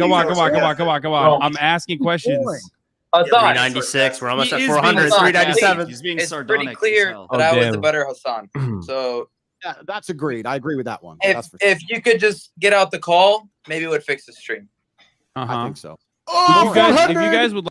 Yeah, we hit 400. Nice. Take your shirts off. Austin, take your shirt off. Oh shit, oh man. Like me to leave the call, I can do that. I'll take mine. I want to be rude. I gotta get back to work. I do not want to be rude, boys. This is your stream. Alex, take your shirt off. Andrew, for making it too sexy. We hit 400. If you'd like to, Alex, get naked right now. Educate me on your revenue Take your strategies. shirt off. Don't be a fag. The longer you wait, we're just going to make you take off more. If you feel as though I should leave the call because you feel like I'm overpowering you a little bit. You should Screenshot. be aware. I am. Is Is that a bad question? Do you not educate thousands of young men about your business strategies? I want to know more. Look, the views are going to keep going up be more because their shirts socially are aware off. and understand that since you've joined the stream, everyone's begging for you to leave. The vibe's down. It's boring. It's late at night for me. I came here to have fun. You're being boring. No one thinks you're cool. No one thinks you're intelligent. No one thinks you're funny. I don't think I'm cool or intelligent. I just have questions and you're not answering them for some reason. No, I don't Why have are to we answer derailing? I don't have to answer your questions. You're not the police. I don't have to answer. No, anything. not at all. No, I am not the UK police nor the Romanian one. I'm simply asking you questions about your business strategy, which you because he's been arrested by those two countries in the past. Hasan, I will give Hasan this. He's kind of petty, but he's pretty witty. Yeah, he's witty, but he's doing it in such a petty way that even though the joke's funny, it still makes me lose respect for him in a way. Like, he's clearly won the debate. You don't really need to keep pounding on him like that. Pounding on him like that. Yeah. Phrasing. Okay. literally Where are the girls? people on. I Where just wanna are know the how you girls? fucking, how you do growth and revenue. Why can't I be a hustler? I want to be a hustler like you. I want to be a top G, a top bloke, a proper bloke. You can find out more on the website. I would like the stream to get fun again. If you want to discuss this, You don't think your educational content is fun for people to consume? I think everyone's saying kick him. Read the chat. Have you guys read the chat on your stream? You want me to leave that bad? I'll. If you want me to leave that bad, I'll leave. Stuff like that. Everyone knows you're I'm losing. just a messenger, but you're just kind of. Go When ahead. you do stuff like that, everyone knows you're losing. When you're trying to get the other person out, be like, or when you're like, I'm gonna go, or you gotta go. Like it comes off really obvious if you're losing when you're doing stuff like that. It's also funny he's not directly saying it, right? He's not saying, hey, you should leave. He's saying other people want you to leave because it would seem beta to just say, I actually want you to leave. And by the way, you're being Andrew. You got the Andrew Tate mute, Austin. You're muted, Austin. You're muted. I know. I'm just trolling my friend. I was talking shit about him on stream. Oh, okay. Oh, nice. Like being sarcastic. Yeah, so you heard it there first, folks. Basically, Saying wasn't sarcastic. You can't even convince me that. None Alex of Scott's in what I traps. have mentioned is sarcastic. I truly So would what like you to said know earlier more. wasn't sarcastic. 85% kick. 85%. No one thinks you're funny or interesting or Count wait. Trapula. Your little comebacks. No one's interested in them. You have Hey, a why'd you big- put your shirt still back over on? 400, we're not bitch. under What the 400 fuck? viewers. Put your shirt off. Only beta Wow. males wear shirts. Come We on. can only take you know our what? shirts. We're gonna remove him from the stream. Okay, until he puts his shirt off. Takes his shirt off. Fuck you. All right, how about this? Alex, we can were put our talking shirts before this back on. I mean, you're always late, man.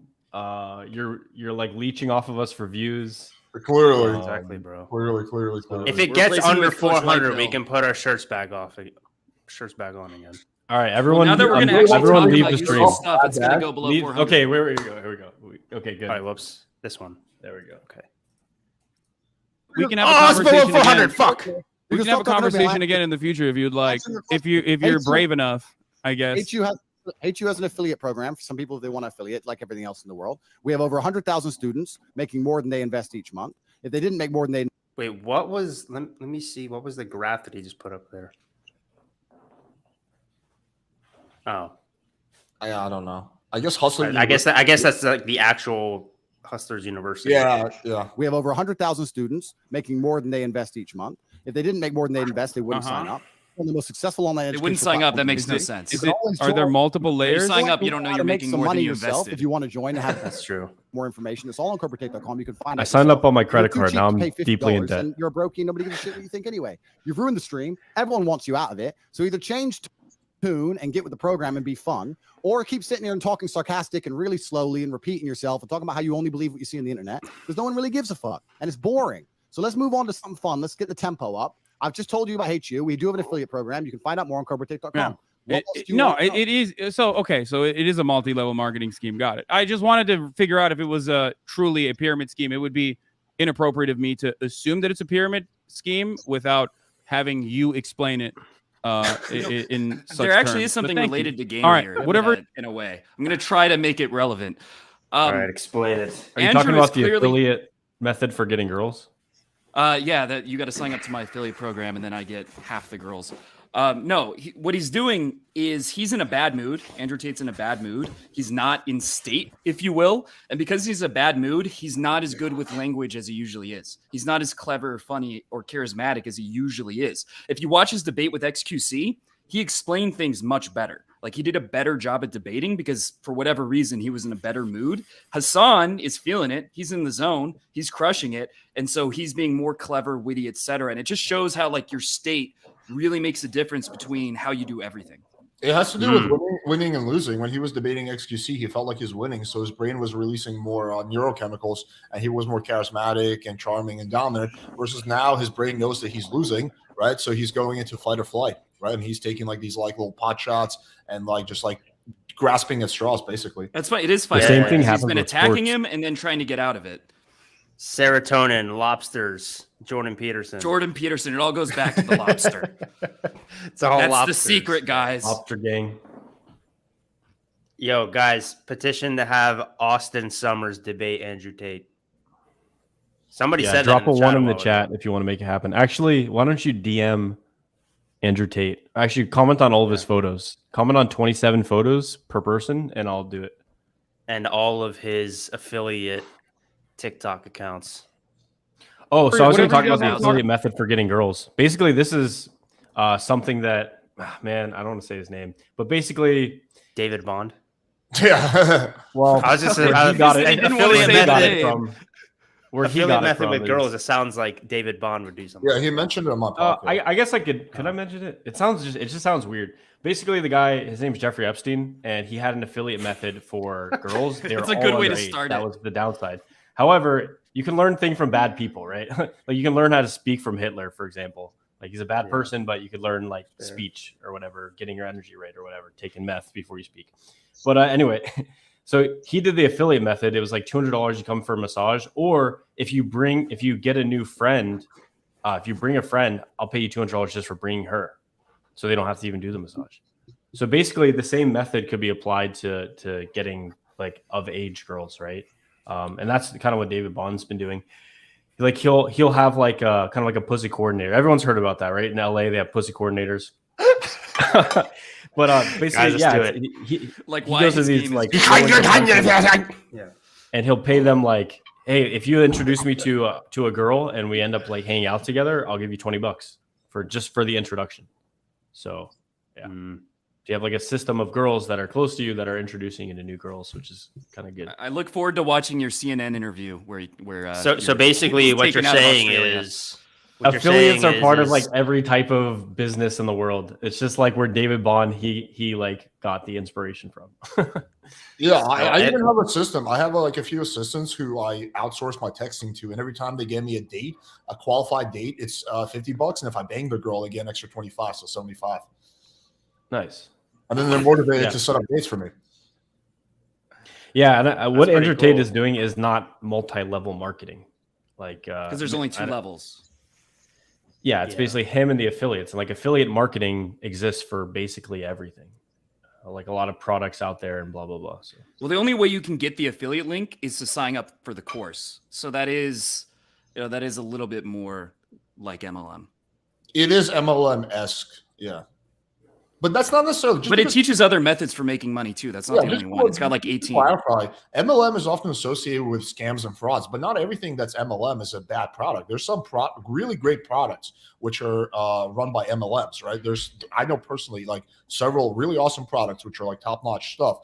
But what MLM are you about to try to recruit us to, Alex? No. I don't, so Neutralife Alex, man, I don't have the time right actually now, really good. That's the number one thing when you talk about MLMs and somebody comes to their defense, be like, "Oh, you're in an MLM." Most of them kind of suck, but there's some good ones. So I'm just saying. Dude, he brought us in with this podcast, but in reality, this is he's trying to bitch us.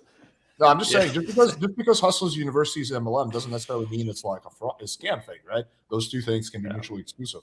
You see, we have a podcast, and then we convince other people to do podcasts, and then those people convince other people to do podcasts. But then get this, we benefit from those people that convince the other people to do podcasts. Okay, you make 10% of your upline. Yeah, you make 10% of your subscriber count. Shall we continue? Oh my god, dude, I can't.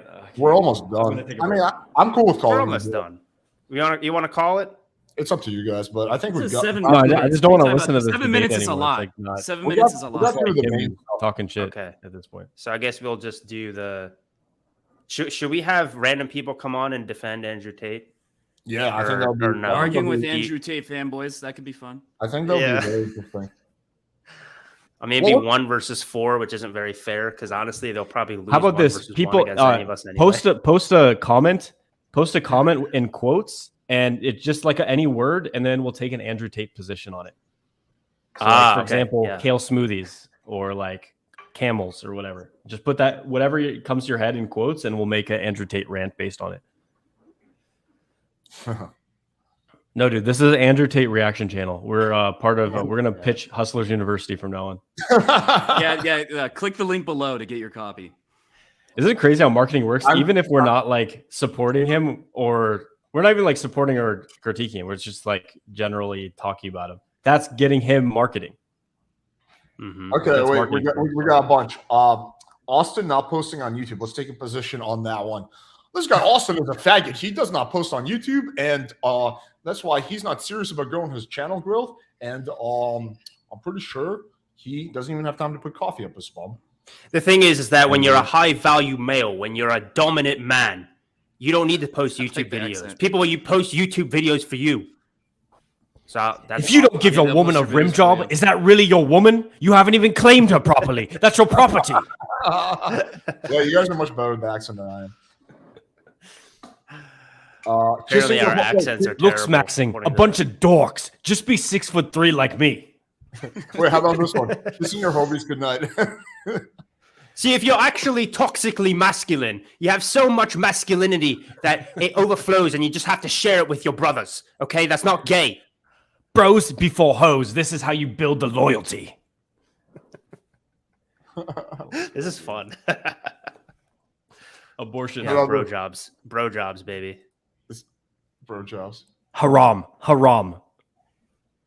My fitness pal. I want the asteroid. If you have to track your calories, that means you're not smart. See, for me, I was a chess prodigy. I do all the math in my head. I'm such a high value man that calories don't even affect me. Wait, how about Calories don't Calories apply. are I too always afraid have this of me. lean physique no They're matter too what. afraid of me to into accumulate. homosexuality, you're gay. You're a nerd and you're gay. Oh my god. This is a good one. Hold on. Oh my God. Any hole is a Your goal. wife wants Why would I leave my house to have women come to it? I don't know. What would he say, AG? Friedman. Girls come to me, I come to them. golden shower. You see, You don't sometimes you have fucking to like establish them. dominance with your woman. You have to show your woman that you're willing to piss all over her to claim your property. You Literally, don't it's a claim your Respect property all thing. the time. It shows that she respects you. She won't let you pee on her. She doesn't respect you. Women should accept my golden showers unprompted. Unprompted. How about tampons? Oh my God. Come on, guys. Let me have it. Come on, Andrew Tate. You guys are too right. Women should be bleeding through their clothing to signal to other men that they are loyal to you. Oh my God. This is the anal. Boring. Sex is just boring. No one gives a fuck. No one wants to have sex. Yeah, but you pretend that you do because you don't have it enough. Sex is boring. Okay, one last one. Bukkake. I don't know which position to take on this one. What would How do you build an inner circle if you haven't? If everyone has an ejaculated on a woman's face together. No, here's the thing with bukkakis, okay? If you're actually a high-value guy and you're fucking a bunch of bitches all the time, you don't have enough left in the tank to be able to explode on a woman's face, okay? Okay, Bukkakis are an illusion. Bukkakis are a fantasy of beta males. wiping after you poop. That's your female's job. Yeah. And she does it with her fucking tongue. Do you know how hard life is gonna fuck you in the ass, and you can't even be pegged by your woman? Oh my god. The testament of a man is how much pain and how much embarrassment he can feel. Well, the ultimate way of feeling that is by being pegged. Useful idiots for my expansion of my empire. Accurate. Truest thing said this whole podcast. Oh my god, that's one. That was awesome. Okay. Oh my Well, god. I think that's good enough. Useful idiots. That was awesome. Oh boy. Yeah, that was good. Should we invite any do you have any like Tate fanboys in the house who disagree with us? Any Tate fanboys? How are we could going to just get them on this? be This is like fun. a process. How about to we have become a one streamer. person team up with that guy and pretend that he's Andrew Tate? I'm not good at doing so accents. Austin pretends to be Andrew Tate and debates on the side of the fanboy against the rest of us. You guys are much better doing the accent than I am. I can't do the British. I can do other accents, but I can't do the British one. No, I'm The an thing is, accent. he's like a half British accent, so it's like it's kind Yeah, of easier in a It's way. like weird. So it You works just out. 'cause Scream and talk very loud. If you're American and you try to do a British accent, you'll probably end up sounding like Andrew Tate, just because it's, that's basically what it is. Can we Yeah, get let's- Austin should we ranting? invite this- I will only Eli- rant in his accent. Should we invite Eli on? He said he wants to debate us. Sure. Yes. All right. Who's gonna impersonate Andrew Tate and be on his side? I'll just drop. AG Hayden. Let's see if Eli. I don't have the starts simping accent. It's got to be one of you two. All right, Kevin. All right, I'll be on his side. All right, Eli, I dropped the link in the chat. I can be. Now can anyone what's his join? brother's name? Yeah, but we don't have to let them on. Okay. Dude, how does his brother Tristan. feel that Andrew Tate is like infinitely more popular than him? Oh, he I probably don't think he hates it. cares because he's just making tons Yeah, of I money. don't think he cares. Apparently, they share a bank account, which But they don't share. It's actually true. They don't share. It's Women, like my though. brother's money is my money. There is I don't nothing care, gay blood's about blood. a shared bank account between two men. Yeah. All right, this guy's real. He's showing his face, so he's not going to show his dick. Should we let him on? Yeah. Elko. Hey, what's up, guys? All right, Elko, don't show your dick, please. I'm not gonna do that. Can you take your Good microphone? way. and It's a move it good way to next show your- your masculinity. Over here, yeah. Dude, come on. You have to pay for that. That's not. I'm worth more. A true Anyway. high value man. Yeah, no, I high respect value it. man, a high value, you know. Somebody's been paying attention to the courses and hustlers you. Well, out of curiosity, because Hasan keeps painting it as an actual MLM. And the thing is with MLMs is like there's a pyramid and then you kind of just get fucked over in the end, right? But with HU, it's a little different because there are different ways that you can learn to make money. But I'm not going to lie to you. Those ways, like the courses that they have, they're very well organized, but they suck.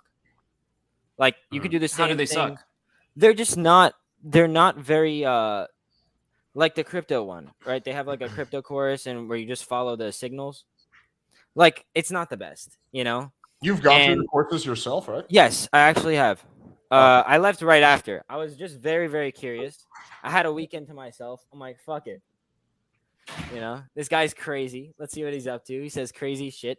Yeah, you know, I have a little money to blow. I'm like, why not? Yeah. The copywriting was pretty good. It wasn't. I've amazing. had people from the course like send me the email like trying to copyright for me. I did actually pay one guy $200, but he wasn't that good. What, Dude, from my Hustlers email is University? filled. Yeah. My email is filled found with that out people later. saying, "Hey, bro, I wrote out an email sequence for you. You want me to send it over?" Like literally, dude, just copy and That's paste all from it him. over and over. Like that's why it's getting more popular. 5 times a day. I get that a lot too. Yeah. 5 times. Oh, I thought I was the only one. So You guys annoying. get that shit too? I get that a lot. Realistically, right? Realistically, you're broke. You're not a very valuable person. As let's say, like me, if I wasn't in college and wasn't learning and didn't have skills that I can actually, monetize. Like you're not worth very much. There isn't much that you could do besides either get a 9 to 5 or just start hustling. Just start like emailing thousands of people, DMing thousands of people on Instagram. There really aren't many alternatives to that. And it can work. The question is if the course is good or not. Yeah. So I think that whether or not the course is adequate, I'd say it's adequate. But I'd say a lot of the people that join aren't the smartest people, and so it like comes across as not the best course. But it isn't the best course, but it comes off as pretty bad, and it comes off as an MLM because of the the dominance of the and publicity involved in the affiliate marketing. But there's a lot of them come from Fresh and Fit, and I'm sure the average IQ of their viewers is not very high. Yeah. Oh, so no, I think not. that kind of like it changes the statistics there. It's Got to keep not. that in mind. Yeah, you could why absolutely is that, become a AG? copywriter even though you don't know how to read and And write. you don't need to pay Tate mindset. $50, but you don't need to pay Tate any of the skills that you learn on HE. You can learn anywhere else. But it's just like anything else in life where you're paying for organization, you're paying for simplicity. I think paying it's for often clarity. a good idea. Yeah. Look. Do you think it's worth it or no? What's your Do I personally think it's worth it? I mean, it depends on your situation, right? Do you have a lot of time to go, searching the depths of the internet for actual good information that you can apply and that will work? Like at least in HU, you're seeing wins that actually happen. Like I became friends with some of the people there because I do calisthenics. If you look here, that's my setup. All right. Calisthenics dude. And so I found one of the guys who does calisthenics, and he actually uses copywriting to sell his programs out of like some random country in the East. And so it's not like it doesn't work. You could definitely make it. If you have the information from HU and you apply it well and you're not an idiot, you will make some money, right? Given time, given effort, you will make some money. But you need to understand that like of the people that sign up, how many actually have what it takes to follow through and learn a skill from zero? It's not easy. It's definitely not easy, but it's there. It's all there. Okay, so the value is there. You're just saying that not. Yeah, hundreds of people have made money all the time, and there really are kids making thousands of dollars a month. Like that's not fake. They're actually there. The question is the percentages, Yeah. If there's Like, 100 is it 10% or is it let- like let me- 20%? Okay, but let me cut in here. Guaranteed. There's a literal rule with courses. It's from Dan Kennedy. Everyone knows Dan Kennedy, right? The founder of or the modern marketing online, whatever. So he says it doesn't matter how good your course is. There's a law of the universe with personal development courses in general. 80% of customers will get basically no results from it because they don't even take any fucking action. 15% will get okay results. And then 5% that really dedicate themselves and go above and beyond are going to get amazing results, right? So it's probably I think the first part's 100% true. Like, I think that first part's true, but the quality of the course is going to change the last two numbers. Like, if it's a shit course, then no one's going to get that good of results. So it's a cold approach thing, and it doesn't tell you like to actually go out and approach, which a lot of them don't. It's not going to help you.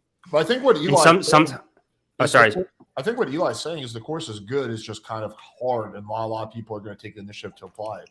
Which I would anything the same thing for my course, probably. Well, that's not one of the things that makes. No, Alex, I disagree with you because I think your course is easy, which is why it's valuable. The whole point of a course is to make difficult things in an easy, digestible manner for people to follow, right? Yeah. So if it's so tough for people to even start from the first place. First, what ends up happening, it gets kind of sus because it's like, okay, well, you're just marketing toward people that this isn't for. If you're saying that everybody can do it, and then a lot of people can't do it, well, then there's, something to think about for that, So, but I will say one thing too is like I'm sure all of us have had clients like this where, we'd like to give ourselves credit for their success, but there's some clients that I've had that they're just like all stars from day one. Like they're just like have that super like Chad mentality. They would get results whether or not you existed, pretty much, right? They would just find a way, even if there was no courses out there, they would scrape and claw to get there. Yeah, that's how I was. So it took me a long ass time though. Yeah. So that's one thing you have to consider is like just by sheer volume. Yeah, because a lot of people be like, oh, well, this person has a bunch of testimonials and stuff on his page. Sure, that's fine and all. But what if you found out that he had 100 testimonials, but he's had 1 million clients? That means that the success rate is like the success rate is lower than the rate of people who would have just succeeded without his help in the first place, which actually means that they actively makes people worse. So again, it's tough and everything, but look, when you're the consumer, to come to Tate's defense, when you're the consumer, you have money to buy something, even if it's your mom's credit card, you're the one making the decision, right? And he actually did make a good point is he said, well, we have 100,000 like active members. So if it was a giant scam and that was it, then I'm pretty sure most of those people would have left, right? So there's no return question though. The question is the churn, right? Because how long are the months? Like how many months have they been there, right? And he's getting a lot more new members than people can leave because he's blowing up so rapidly. So I don't know if that means what it would seem like it means. That's just a marketing tactic. That's not a reliable number that you can use to actually extrapolate any kind of data about how good the program is. That there's no way that let me ask you a question. Is there what I heard from someone is there's like a big push to upsell to the other thing that Tate has that costs like thousands of dollars? The War Room. Oh yes, the War Room. Is that true? Yes, of course. That's the main idea. It's like, make your money, become a millionaire, blah blah blah blah blah. And then once you're rich and it's our fault, then you could join our War Room, and our War Room is where we do cool shit. And based on the videos that I've seen, they actually do low-key do cool shit. Like I've watched a lot because dude, that guy's all over my feed. There's nothing I can do about it. It's polluted. It's over. I'll never get it back. My feed is his, and it's his for the keeping. And so one of the videos I watched and it kind of got me hooked was those Tate confidential videos. I was kind of telling you guys to watch it before. It's literally just him and his brother during COVID doing whatever the fuck they want. And along the way, here and there were a lot of War Room members. And he also mentions how, and I don't think he's lying. It's possible that he could be lying about the fact that the War Room actually helped people escape Ukraine or something like that.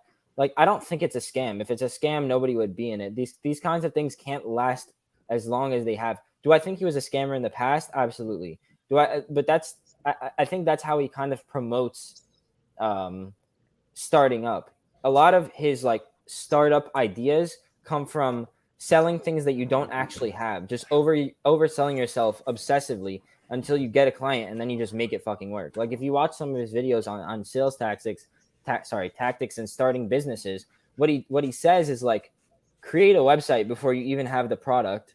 Then you get customers, and then you take their money, and then you get the product, and then you ship it to them. You don't have the product, like that's what he does. You start just bluffing. You show up to that's like basic operating procedure for e-commerce dropshipping stuff.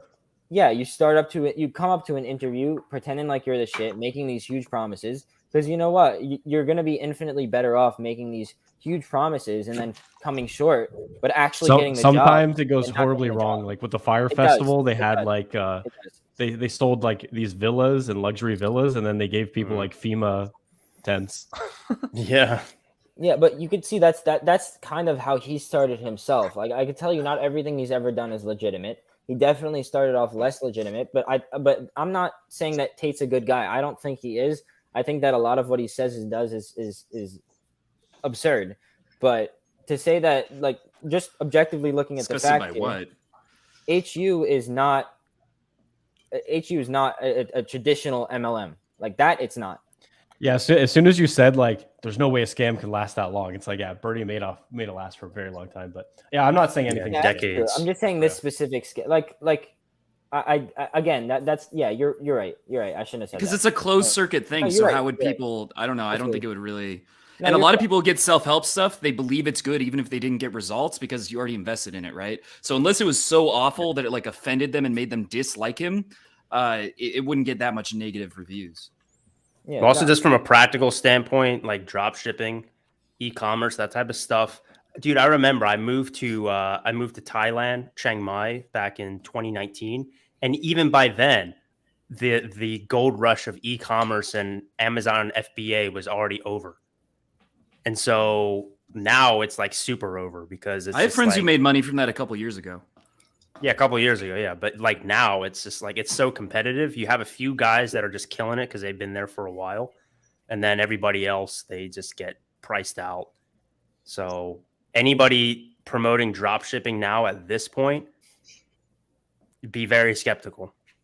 Well, yeah, it's also people who are promoting drop shipping. It's very difficult to start, but it's very difficult to do a lot of things. So let's say you have a lot of money, right? Let's say you have millions of dollars to spare, and you want to get into supplying for Amazon. Seriously, like you want to make that a considerable part of your income. So that's okay because you can get into it. You have the money to actually get into it. But to someone with their last $50. You shouldn't start a Shopify store when you have $50 to your name. Like that doesn't make any sense. Just get a 9-to-5 at that point. But again, what do I know? I'm just saying that it's not impossible to do these things. Like these things that people say, oh, it's too saturated. Like I just met with a guy a few days ago who does this Amazon stuff. He's been doing it for a year. I mean, if you consider a year ago to be too saturated, he's doing very well right now. And he's actually he's renting out one of my mom's places. So basically, the course can work. It's hard. A lot of people probably don't succeed, but it's not bad. Yeah. Generally, with Tate, I would say my opinion about him is his stuff about women and his character is very questionable, and I don't agree with all of it. Yeah. But his advice about discipline and like general like mindset stuff, like he has a video that's like mind tricks for beating depression or something like that. I think that video is amazing. So he's got like his mindset about work ethic and stuff, I think is very inspirational and genuinely useful. But the stuff about women, I'm like, he's just trolling, right? But people genuinely think it's serious.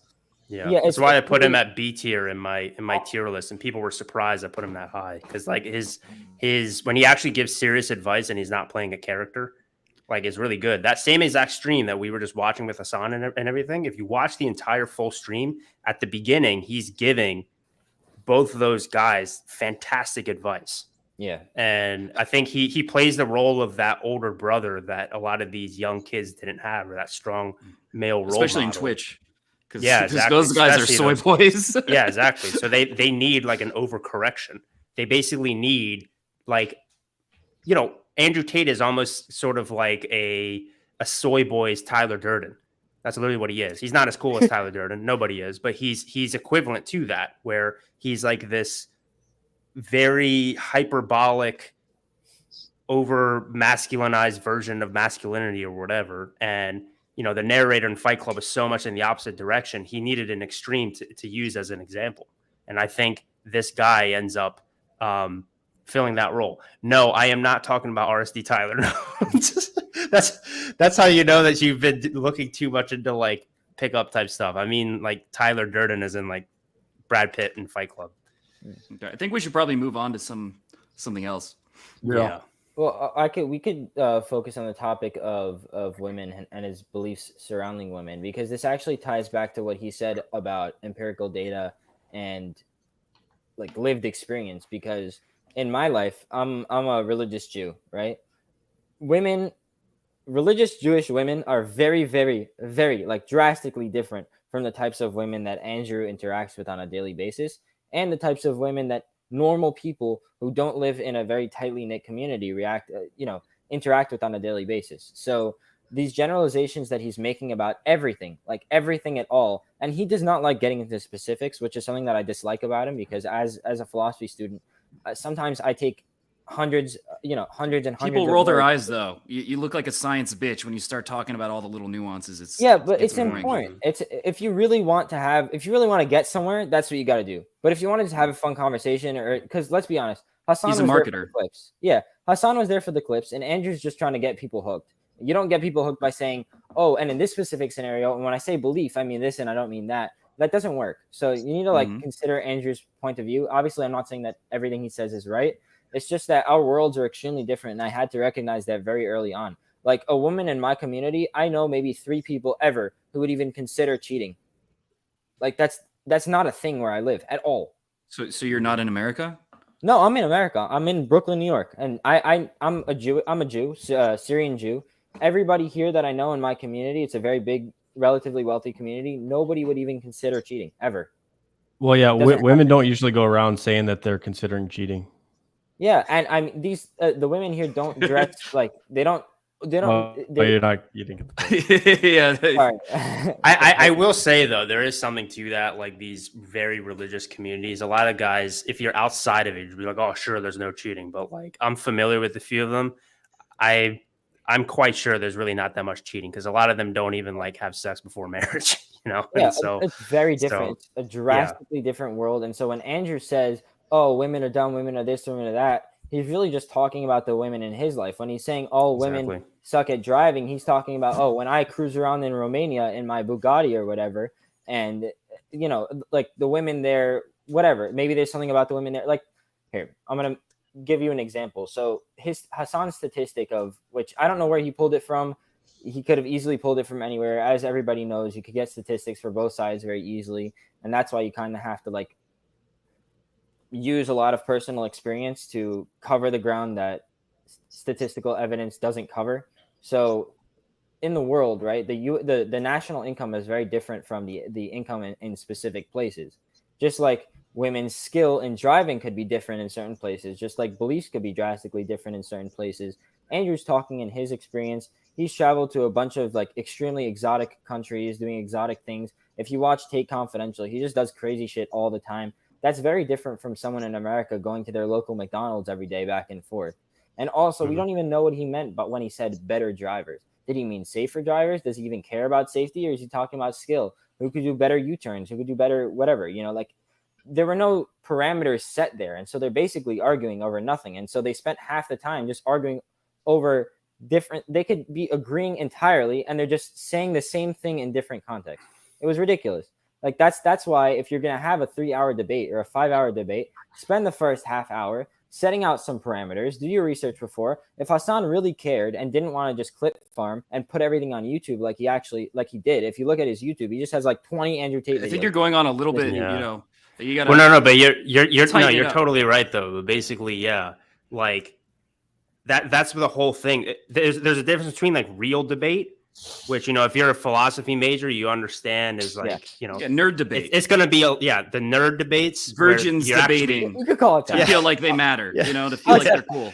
But when you do that, you actually do get closer to the truth. But when it comes to online debating, that's a way different story.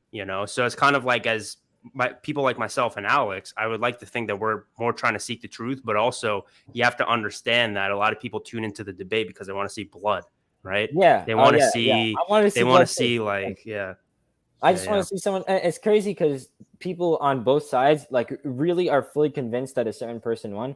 And I'm convinced that neither one. I don't know if anybody can be convinced that Tate won, bro. Many of his fans, many of his fans.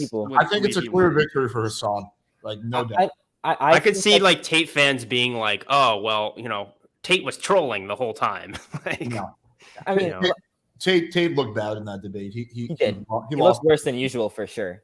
And it's also important to consider the circumstance. I think by him it was like 6 a.m. He joins a group with a bunch of Fortnite kids. I happen to be a Fortnite player, so I actually know clicks. like I know of Clicks, and I was like a fan or whatever. Like he's good at the game, but he had no idea that Hasan would join. Hasan is just like in his Twitch chat being like, watch, I'm gonna destroy this guy, and then I'll post it all over YouTube, and I'll get millions of views. Like Tate just wants him out of there. There is no scenario in the world in which Hasan viewers think, in which every Hasan viewer thinks Hasan loses, and there's no scenario in the world in which Hasan doesn't gain millions of views from debating Andrew Tate. Andrew Tate knows that's going to happen. He just wants him out. He just wants to have fun. So I think that's also important. I don't know, dude. I was generally on Tate's side. I wanted Tate to win. I want to see Hasan get. I did too. I just didn't want dislike Hasan Hasan strongly. I want to get his first kiss personally. Elko, thank you for coming on. I think we're going to answer some questions in the chat. Yeah, no problem. All right. See you guys. Thanks for coming on, Elko. See you. Yeah. That was interesting. It was somebody who was like, yeah. It's somebody who was like kind of, it was a good perspective to have because there's somebody who liked Andrew Tate enough to invest in the Hustlers University, understand that it could be useful for some people, but then for him it wasn't, so he left. So we're not even Tate haters. So like some people are just so intellectually incompetent that they think if you criticize someone, you must hate them. No, it's because they're sheep. They're sheep. Santa Cruz. Yeah, that's what being a sheep is. Yeah, you are a sheep, Santa Cruz. You are. Should we bring on this Brad guy who's backstage? So Santa Cruz. What did he want to? He said. Who do you think Tate would respect more, you or us? I guarantee you he'd respect us more for actually like having our own opinions and thoughts. See, here's the thing. The sheep herder secretly doesn't really actually care about the sheep that much. He likes that the sheep worship him, but he doesn't actually think the sheep are like that valuable. He would never have them in his inner circle, right? They'd never be close friends with him. Exactly. It's the same types of people who like simp for their communist dictator, thinking that their communist dictator cares for the people. It's like, no, if you buy into that, you have a room temperature IQ. All right. So what did Brad want to talk about? I don't know. He said that he's pro Tate and he wants to bring up like how he helps men, I don't know, become better with women or something like that. I don't know. Sure. Why not? We can bring him off for like a few minutes just because he's been waiting backstage. Hello. Hey, what's up, guys? Hello. Oh, this Brad. The Brad. This Brad. I know everywhere this Brad. in the I'll be right back. I'll still be listening. Yeah, I just want to come on and like shoot the shit for a few minutes. But yeah, I mean, I'm pro Andrew Tate. I just kind of caught the middle of the stream, so I caught a little bit of the debate. I don't know. The other guy, I never heard of him, but yeah, doesn't seem on Tate's level. So the other guy, point you wanted to argue, or the guy wasn't attacking Tate; he was largely taking Tate's side. Oh, I thought they were having a debate. No, the other guy that was on, he was. Oh, you're talking about Hasan. Oh, I thought you were talking about the Hasan guy. Oh, yeah. Well, Hasan. I mean, yeah, I think Hasan was a loser, but he definitely destroyed Tate in that debate. Yeah, I mean, I didn't watch the debate, but if you're talking just on a technical, intellectual level, then I suppose you could have destroyed him. But at the end of the day, I mean, you're still. Who's going to really look up to that guy more than Andrew Tate? Like I'll concede maybe he won the debate, but it's like at the end of the day, does anybody really even care? You know what I mean? Well, I mean, we're talking about it, so I guess we all kind of care, right? Yeah. I mean, it's interesting to break. Care about them views. Care about them. Yeah, views. No. I didn't mean it like that. Like, it's interesting to break it down because I do look at debate as like a verbal chess match or a verbal mixed martial arts match. So it's interesting from that perspective. But I mean, if this like Hasan guy is like, you know, has some ego now, like, oh, I beat Andrew Tate in the debate. It's like, oh, okay. I think we've talked about that debate already pretty much enough, you know? Like, we should probably change topics from that debate to anything else. Wasn't Tate a chess grand champion, though? If debate is no, he's verbal not. Chess, then he's like 1800 rated, which is good. I think like expert level. All right, nerd. How do you know these numbers, I used to be nerd? 1750. You can start being like a semi-pro at something like 1850. So he was like semi-pro level. Team. Yeah, I was captain of the chess team. I was. It did not give me any pussy. I was disappointed. Why not, Wait, dude? Chess pussy's the best pussy. Come on, man. You're missing what out. is Austin doing right now? I mean, he's tuned out because we're still talking about the debate. So that's what I'm guessing. Well, are we I talking can about say anything this, that's so- relevant to anyone's life at this point, or no? No, I'm on that same team. Like we should Yeah, we answer can get game back- questions or something. We can get back to that. Okay. We're just Well, getting yeah, to hear our implying that what voices. we were Isn't doing that before value wasn't- enough? Just getting to hear us talk should be value enough. Doing Yeah, our so- Andrew Tate We're impressions. being blessed. What should we talk about then? Like, if we're gonna go back to Valley, what do you guys want to do? Well, I Well, just when you know wanted to- everything, you're going to be a know-it-all. No, I mean, We should talk about my new free book that came out today. Shameless plug, but go download it. I had a video about it. It's good, and it's free. So go do it. All right, you got to watch Andrew Tate's sales pitches because they're a little That bit, wasn't better very than that. good. It's good. Buy it or get it. It's free. It's good. There you go. Well, maybe that was my technique, was to make it just bad enough of a pitch that you pointed out, and now we're talking about it more. There we go. Now we get into it. So it's some five-head shit. What's the book about? Hey, Russell Brand's watching. So it is about online dating, but it's more from a looks maxing standpoint. So it's more about just not fucking up, really. But that's really the main thing. You know, like when we were rating guys' profiles before altogether, like so many people were just making so many fucking mistakes. But there's like little shit that you can do too. Like I show you how to like bite your cheeks in a certain way to hollow out your face, have the right lighting, all that stuff. It's pretty basic stuff, but I Do don't you know. talk about how to have no receipts? Is that covered in the book? Yeah, Oh, exactly. I literally, the entire book is just zero receipts the whole time, or it's my grand thesis as to why I say receipts don't matter. The less receipts you have, the more likely that the more game you probably have. That's the whole entire purpose of the book, and you'll find out.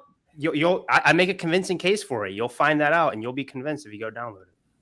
I'll have to check it out. Well, should we just do like I don't know, half an hour of Q&A or something, and just take people's questions? Mhm. Yeah, And we that's have to what- all do it in Andrew Tate impressions. I the whole time. yes, I'm down. I'm a I'm top actually G. down for that. I'm a top G. I'm gonna try. Oh, I'm a top G. It's Top tough G. to do. I'll put it in the talk, sons. Yeah. I You don't know, the reason that I drink Blue Moon is I don't even know. He probably wouldn't like That was Blue too Moon. posh. That accent was too posh. You Well, I got to have a think street Blue rat Moon- A accent. little bit too high class. Yeah. All right, let's get some questions in. How to direct groups of girls during night game? This isn't my specialty. I think it's so funny yes. he's asking, like, why does it have to be direct specifically? Well, I think you meant direct open. Okay, groups of girls during night game.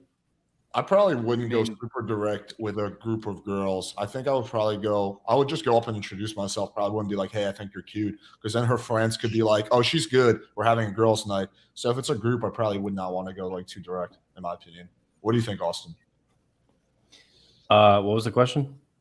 It's actually about pickup. I was too busy arguing with people. This guy said that Tesla doesn't get you laid. It's an electric powered dildo, LMAO. And then I can't, dude. Why is it so you hard have to an share actual- things on the screen? You have an actual Why is electric this software dildo. suck so bad? Why can't I show a fucking slide or something? You can. I would do something pretty general, screen. being like, "Hey, whose birthday Select is it?" window. I know that's cringe, but it's like something that engages the whole group. You know? Okay, hold on.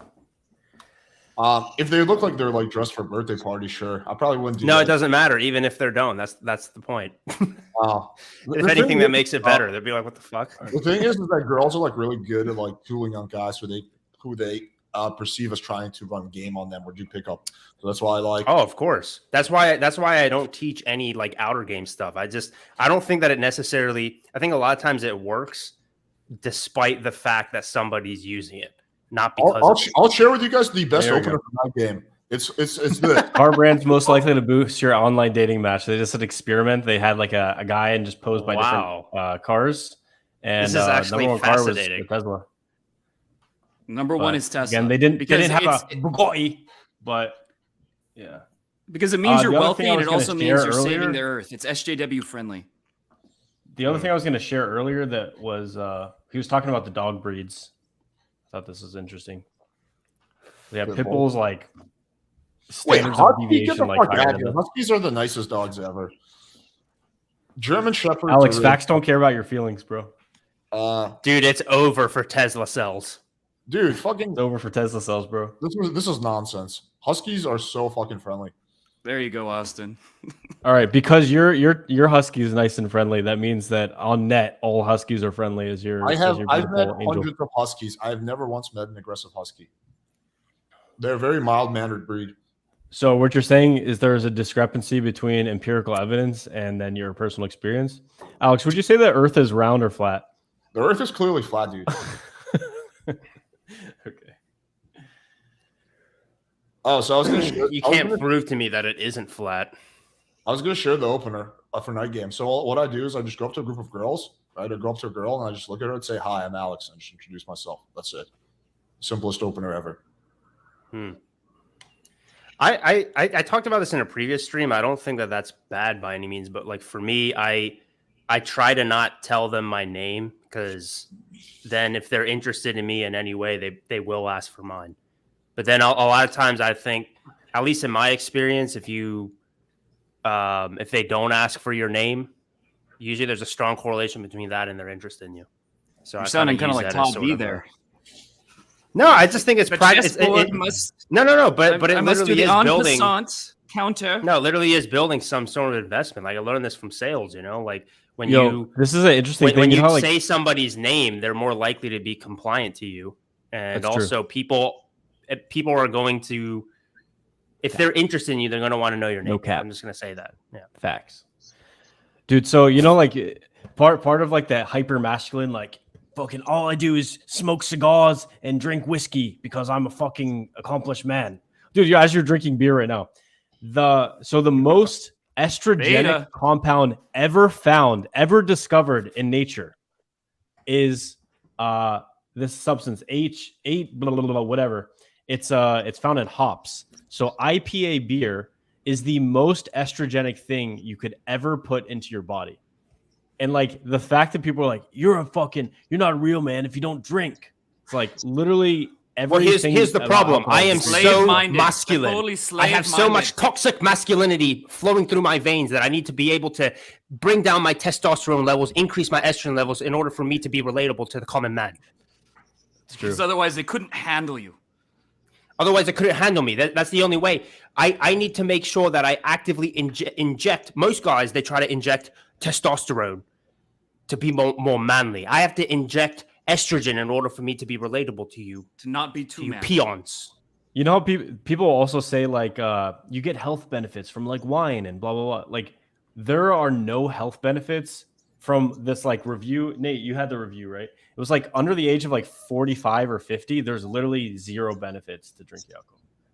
The benefit is that it makes me feel good. That's the benefit. Everyone's got their own vices. As long as people are aware of like what they're doing, you could fucking inject heroin into your eyeball. I don't give a fuck, right? Well, it's like most things. It's moderation, right? It's like when people say sugar is bad. Sugar can't be bad because it's a monosaccharide, aka glucose, which is the base thing that your body runs off of. But if you have too much sugar, that's awful for you. Honey and fruit beer is are the same way. Ways to get it. I've quit drinking the last couple weeks, and like my level of energy and just being smarter, like I've lost like 7 pounds. Like the benefits are very, very noticeable. Yeah, your face looks less chunky. Yeah, just from like a week of that. So alcohol, like it's something that if you're someone who is very well in control of it, you have 2 drinks once every week or so, fine.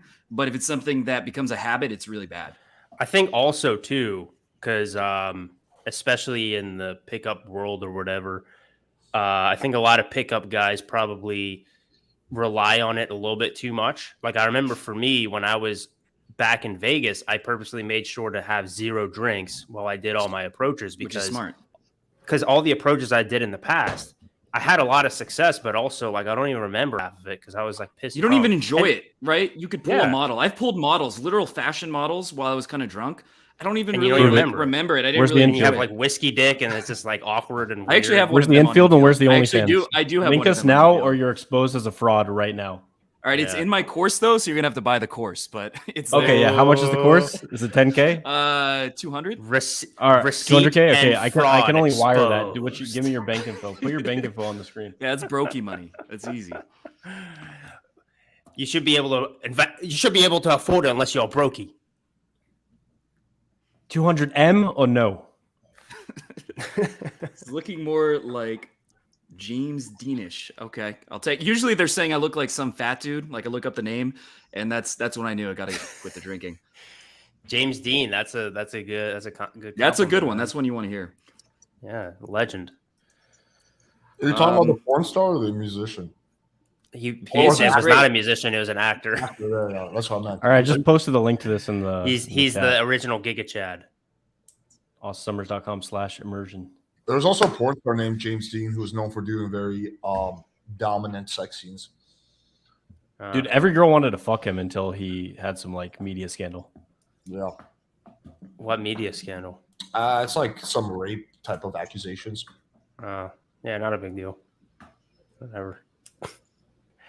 I hate when that happens. Water under the bridge, as they say. I actually invited him on my podcast. He emailed me back, and he was like, "Yeah, dude, I appreciate the invite, but I just want to be able to go to the grocery store with without a bunch of fanboys running up to me saying, 'Yo, it's James Dean.'" He's like, "I'm tired of being recognized. I just want to live a normal life." Dude, the funniest thing that was Too said on this cool. podcast was Kevin said, "You don't need to learn how to. You don't need to know how to read or write to become a copywriter. It's just about your mindset." It's true. It's all in the mind. Language is a man-made construct. Damn, dude. Well, it could be Fat Brando though. He could be saying Fat Marlon Brando. So Brando Brando looking when he ass. got fat. Yeah, is it Marlon Brando in The Godfather? Night Game. So in my course, after you buy AJ's course, you want to swing by my course after you download everyone else's PDFs and courses out there. In my course, I break it down through the desensitization plan. Dude, I've repeated this so many times. Basically, you're just going to start from the easiest form of the habit, going out. Then you're going to start doing some compliments. Then you're going to start doing some approaches where you leave after the approach. Then you're going to start doing approaches where you're persisting. So they're persistence approaches. And then you just stay longer and longer down the whole fucking night game flow chart.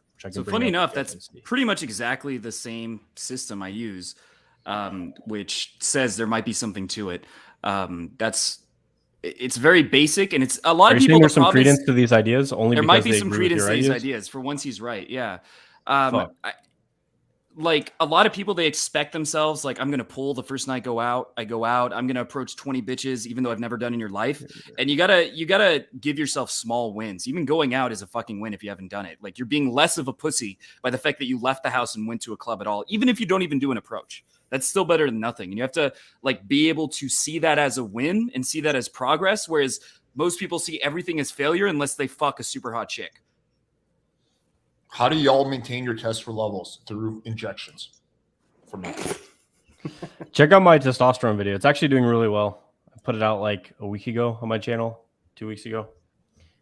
The biggest things for testosterone is your body fat percentage, how the quality of your sleep, and also the synthetic chemicals that you're putting into your body through plastics, phthalates, using what is it called? Non-stick pans.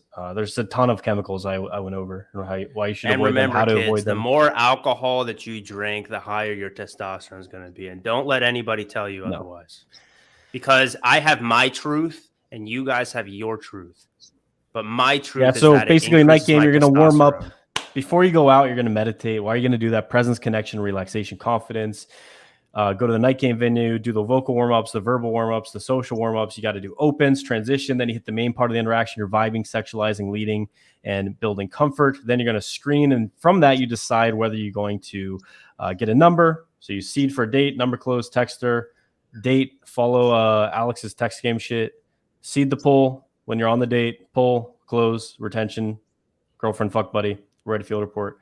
If you do want to pull, then you have to basically, screen for down to fuck level, emotional availability, good logistics, a girl that's not too crazy. Dude, I went through and I found examples for all these because we're literally editing this video right now.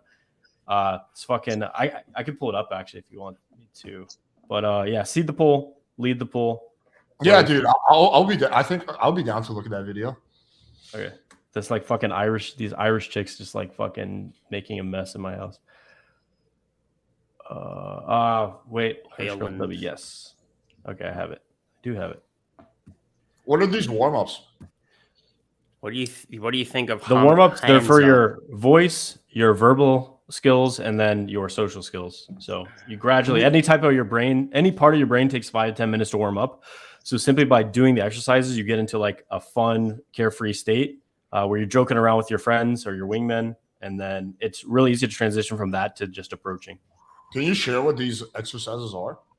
Yeah, hold on. Or is it like a Is there like a what? No. Or is it like you a can't give away secret? your secret sauce for free, bro. Did you learn nothing from Tate? As they say, give away the secrets, sell the implementation. I agree with that. That's how you should do it. Share screen. Never hold back information, but exciting. It's charge for your Dude, one of the personal- windows I can select is literally called anal. I just released an anal video. It's not surprising. Very in character. What are you trying to say?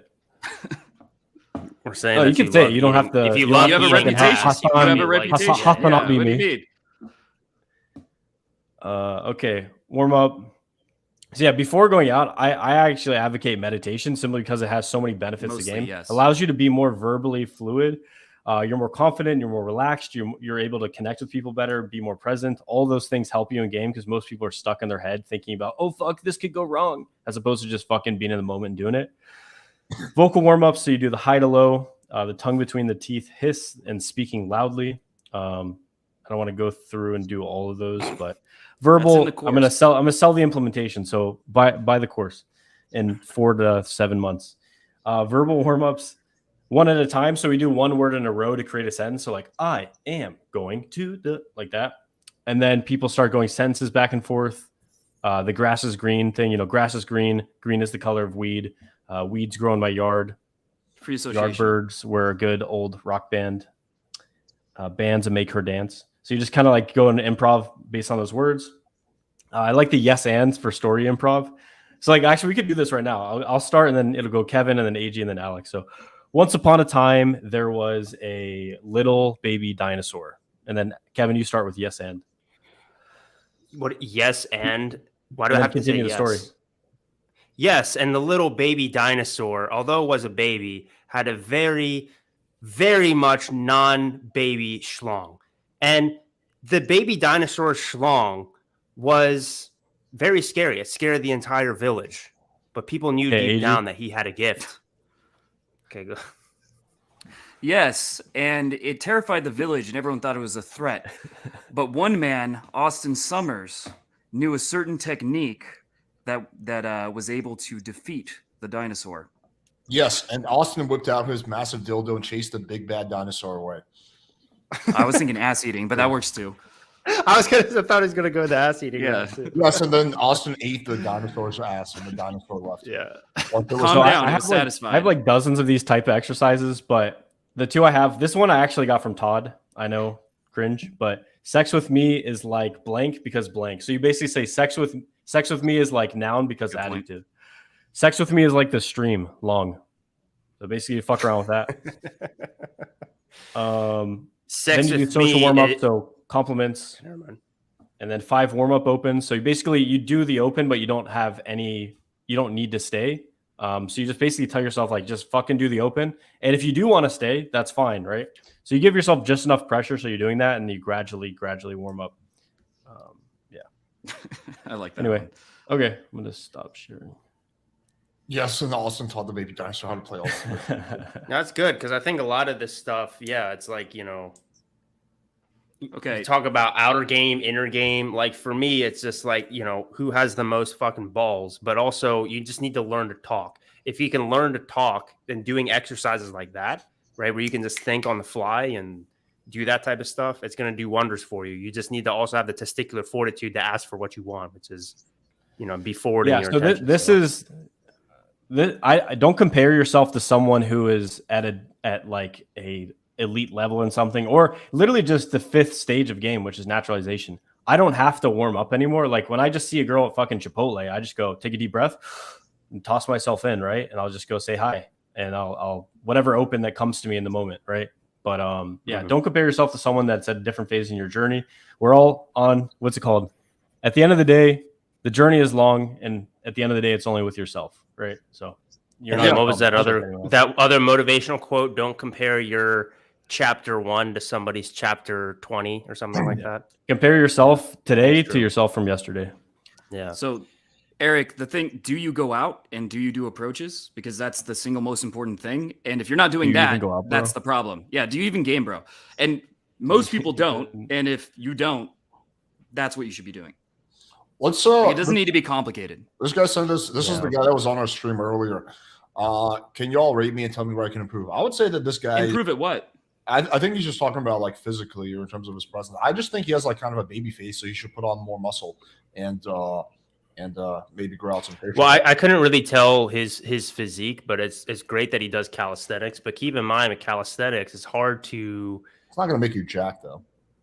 It can, but it's not as predictable in terms of getting you jacked with as it is with weights. So, for example, you want to be working basically all different rep ranges in order for you to be able to build muscle, and you get strong enough with body weight exercises. You have to do like all high rep stuff. Even if there's progressions on the difficulties of exercises, a lot of times the tension isn't strong enough. So the biggest determiner of muscle building is something called mechanical tension, which is literally just the amount of force that your muscles have to produce to move weights, right? So in a way, there actually is a direct correlation between the amount of muscle you have and the amount of weight that you lift, form being completely consistent. And so it's kind of tough for you to do that with calisthenics. That said, some people can still get super jacked doing calisthenics, don't get me wrong.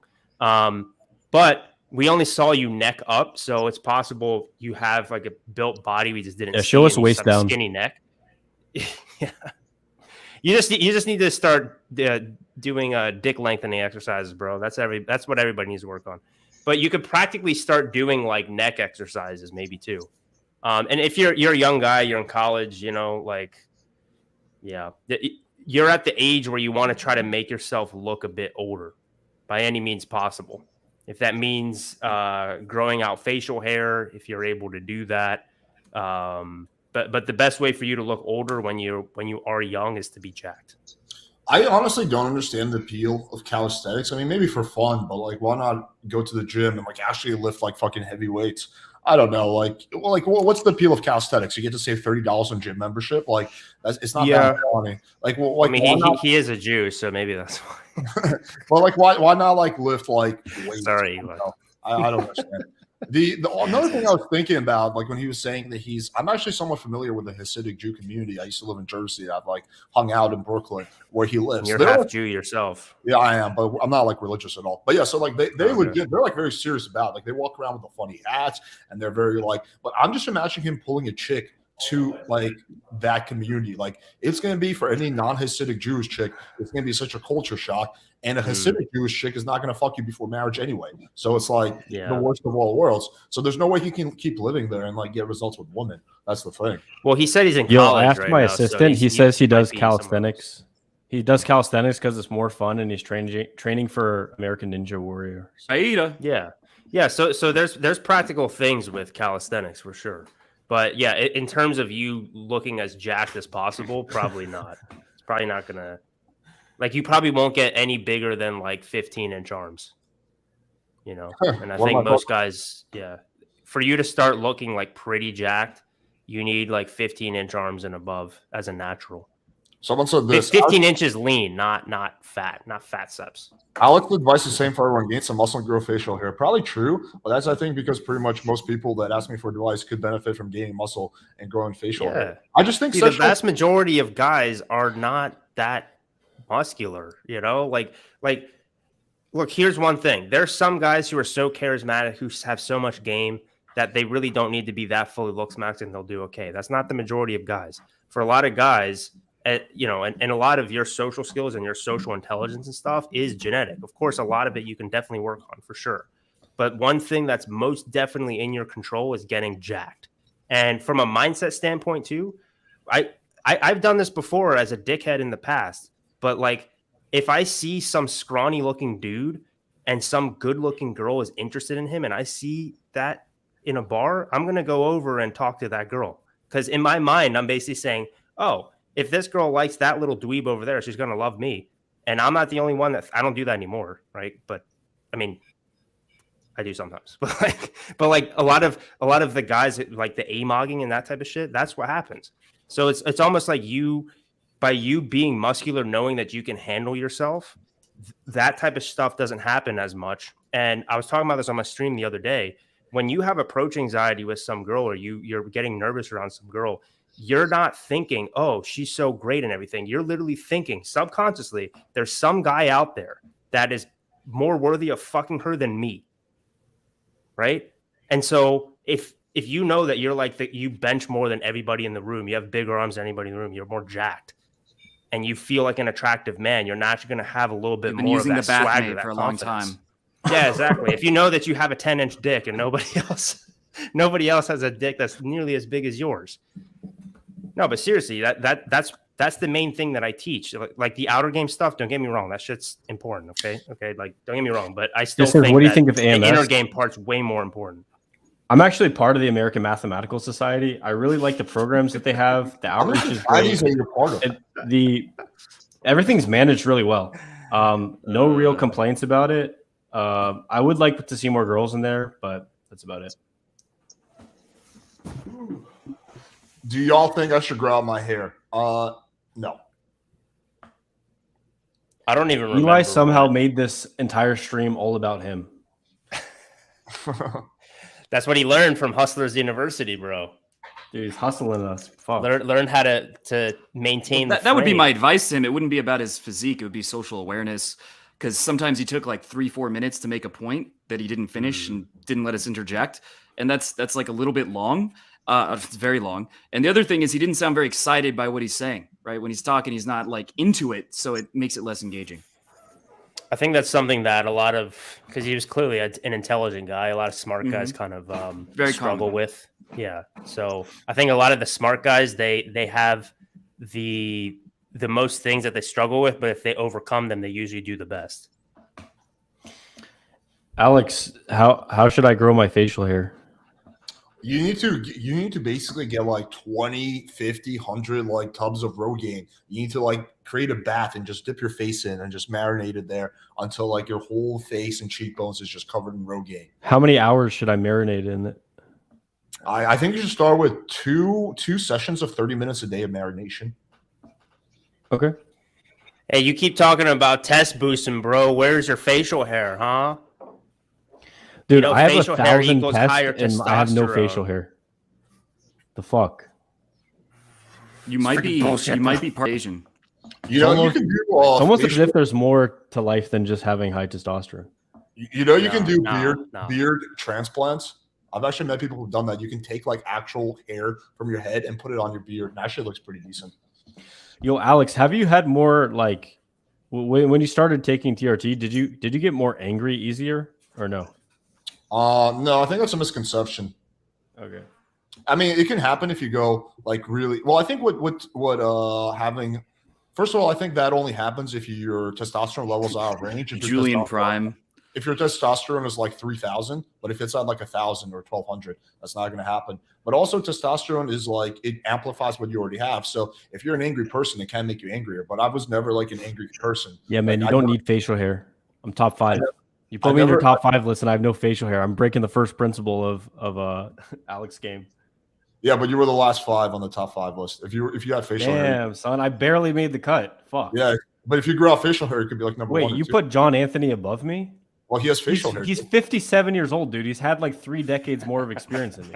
Yeah, but he's got facial hair. I can't win with you, Alex. Just take your pubes, bro. Cut them off, glue them on your fucking face, and then you'll have facial hair. That is All a right. solution, but I don't think that's the best. Let me answer this. Kevin, do you think I should body recomp or just diet? Bench 280, deadlift 400, squat 300, weight 190, 19 to 22% body fat. Definitely diet. Wait, but if your bench is at 280, it's tough for you to do sort of a recomp, and basically, in essence, build muscle and lose fat at the same time. You're probably too advanced for that, to be honest. Your bench is way better than your deadlift and your squat, relatively speaking. But yeah, I would diet. I would diet down to below 15%, and then do like a very slight caloric deficit, and just try to get those squat and deadlift numbers up. Your bench is excellent. 280 is very good. But also, is he talking about 1 rep max, or is he talking about like 7 reps? Like, well, no, 1 rep max. Usually, when people just list their numbers out like that, it's their 1 rep max. The biggest number, yeah, of course. Okay, Yeah, man. If you can do 280 for reps, that's fucking baller. Well, yeah, there's a huge difference between a 1 rep max and doing it for like 7 reps. I don't know. I think the 1 rep max stuff is actually kind of dumb. It's like an injury waiting to happen. Yeah, it is. It is if you're a powerlifter, yeah. So that's why it's better to do more sort of like what you can do for reps. So for example, for me, I used to do bench competitions, but my bench press is actually, I can do more reps at a lighter weight than a lot of power lifters do. So my bench max is 350, but I can bench 315 for like 5 or 6 reps. And usually there's guys who can bench press, who can't bench press 315 for 5 reps that can bench 400. So it like, unless you're competing for powerlifting, it starts to become like super technical. But the biggest thing is you have to keep in mind as you get more and more advanced is making sure you don't get injured. That's the number one thing. To just don't get injured. Kevin, I don't go up. Can you tell me about my lifts? 6 reps of an exercise confidently with good form. Man, this is small text. Let me see. Here, I'll make it bigger. Oh, Mario Tomic. He's good. Yeah. So what's your overall split? Upper body. So it's an upper lower split. Yeah, he does. It's like a power hypertrophy upper lower type thing. So, and it looks like it's probably like in an undulating fashion if you're doing strength and hypertrophy days.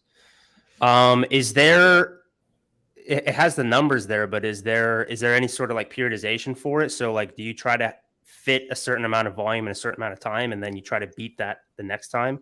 Because that's usually the sort of progression that you want to have. To be honest, I don't do any lower body because I do ultimate. So I play ultimate 2 to 3 times a week. So I'm getting like so much lower body that I literally can't do any of that right now. That sounds like a good excuse to skip leg day, bro.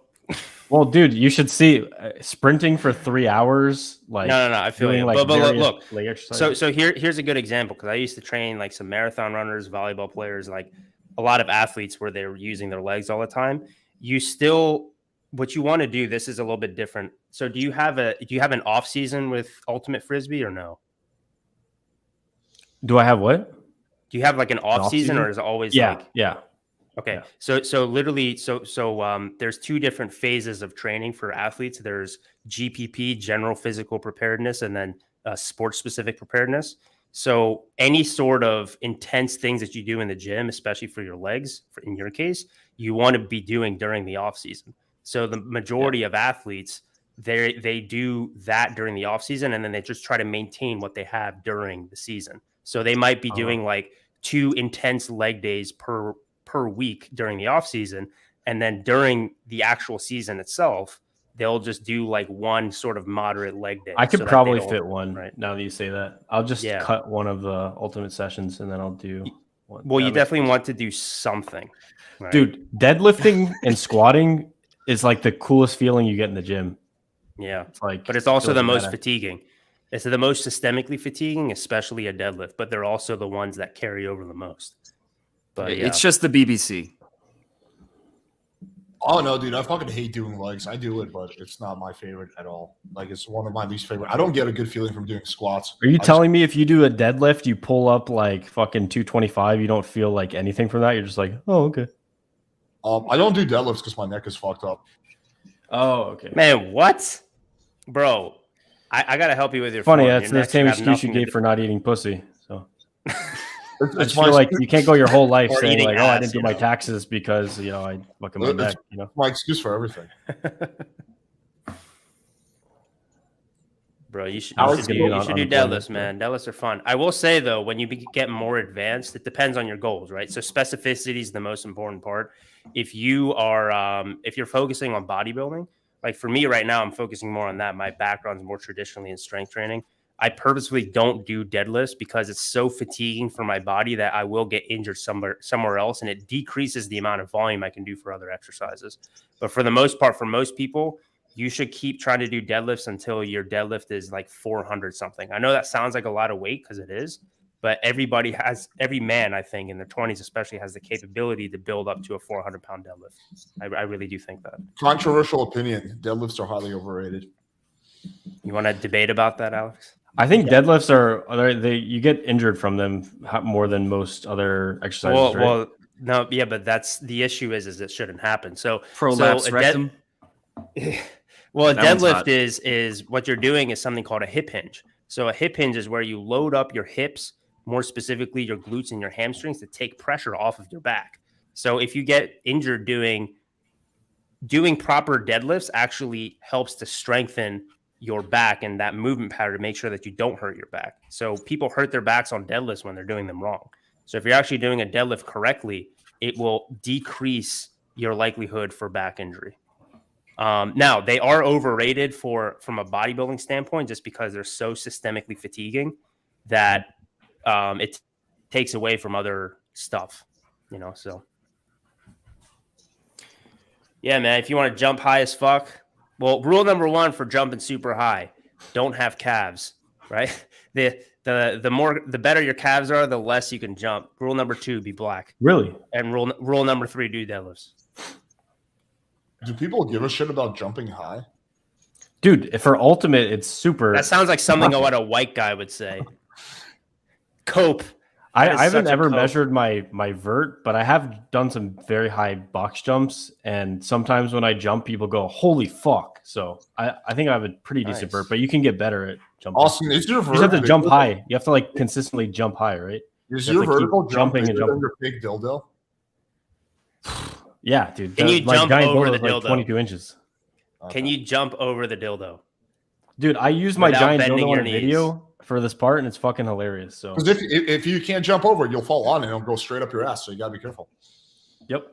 You ever see that movie Everything Everywhere All at Once? No. The guy has that jumping path where it's like okay, never mind.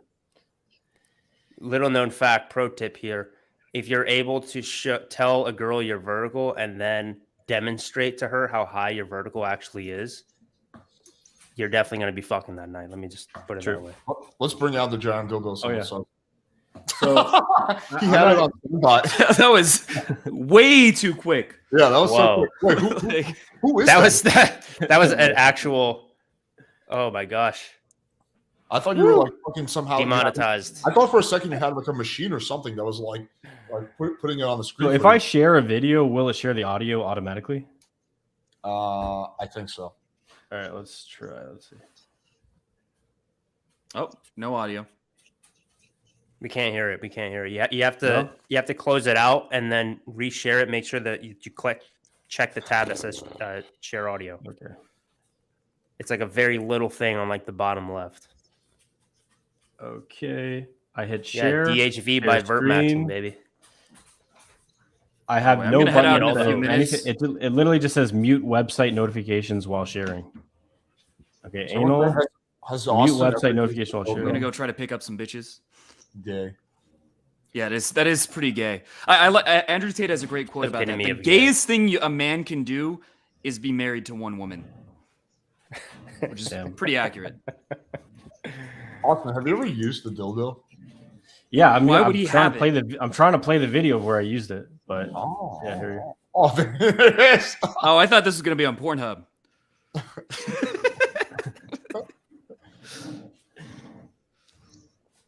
Yeah, you can't hear it, so I just Actually, funnier when you can't hear it. yeah. That helps. Basically, the point I was making is to bring up fucking What is wrong with your mic, bro? Holy shit! Hey, your audio is fucked up. Literally, was it better now? Is it better now? What the hell? Nope. Wow. What is happening? Yeah, you should have plugging. Austin's dildo is causing some kind of electrical interference. Yeah. This guy like a magnetic field. It's so big. Hello? Ah, it's still there, bro. Yeah. You got EMP'd or some shit. Yeah. Hacked Is by there, the is Matrix. there like a nuke in the dildo? This is where I just changed to my AirPods. I mean, it doesn't sound Yeah, good. it's but- shitty, but it's okay. We can hear you. say something. Hello and welcome. My name is Austin Summers, and I have a 22-inch dildo in my house. Oh no, dude. Yeah, go back to whatever. Yeah, something just fell. Yeah, I don't know That what was happened. the sound. Yeah. Damn, we've been going for 2.5 hours. Holy shit, we should probably wrap this up. That's probably about time to wrap up anyway. Yeah, I didn't We've realize given we were going value. for this We did like 30 minutes of value. That's more than last time. So that was very generous. Well, of you us. didn't think our Andrew Tate impressions were valuable? No, I thought Just that- because you that can't is- do an Andrew Tate impression like Austin and Well, I I can't do can, one- Avery, doesn't mean yeah. that it's not valuable. True. I'm just jealous. I got the value from the walls. Exactly. Depends on what you value, man. You value the laws, and then it's all good. All right, yeah, we can wrap up. Yo, guys, let us know in the comments what topic you want us to cover for the next one. So we're doing someone with like, can you guys do these weekly? It's got to be Andrew Tate. I was Andrew Tate reaction channel, bro. We're gonna chill out. And Most views. 2 months. But yeah, someone was like, "Yo, can you guys do these weekly?" I'm like, "Oh, that's kind of what we've been doing." But yeah, We do them weekly. but I don't know if that should be like I don't know if that's an insult or a compliment. Maybe I would like to think that the optimist in me is thinking like, oh my God, I love it when these guys get together and they just can't wait for it. And they just don't realize that it's like once a week. But the pessimist in me tells me that they just don't watch. Yeah, well, you guys can give us feedback. That's a good idea. I like that one. I like that one. I like that one. React to Andrew Tate. Yeah, that's good. Let us know in the comments what you guys want us to cover next time. But it's not No, okay. I think this is a fair thing. We don't want to do Andrew Tate 3 weeks in a row. That's a bit excessive. Oh no, if you just So, yeah, we'll be doing something else. But we got to make sure that we're doing a topic because we want to increase our numbers every time. We hit a new milestone today. I think our top number was like 415 or something like that. Right. So yeah. Let me answer this. Do you still cold approach or you usually do? I've always done mostly dating apps, man. Like honestly, you're always gonna go with what's easiest because that's kind of gonna be your default. Well, but that's why I force my top G's that's why do what's hard because it's hard, bro. Hey, top G's don't go day game. You're only gonna find ugly girls from day gaming. Yeah, your 9's a fucking 5, bitch. But no, so that's why when I went to Vegas, I was like, I'm gonna do a lot of cold approaches with Avery because I just don't do them enough, you know.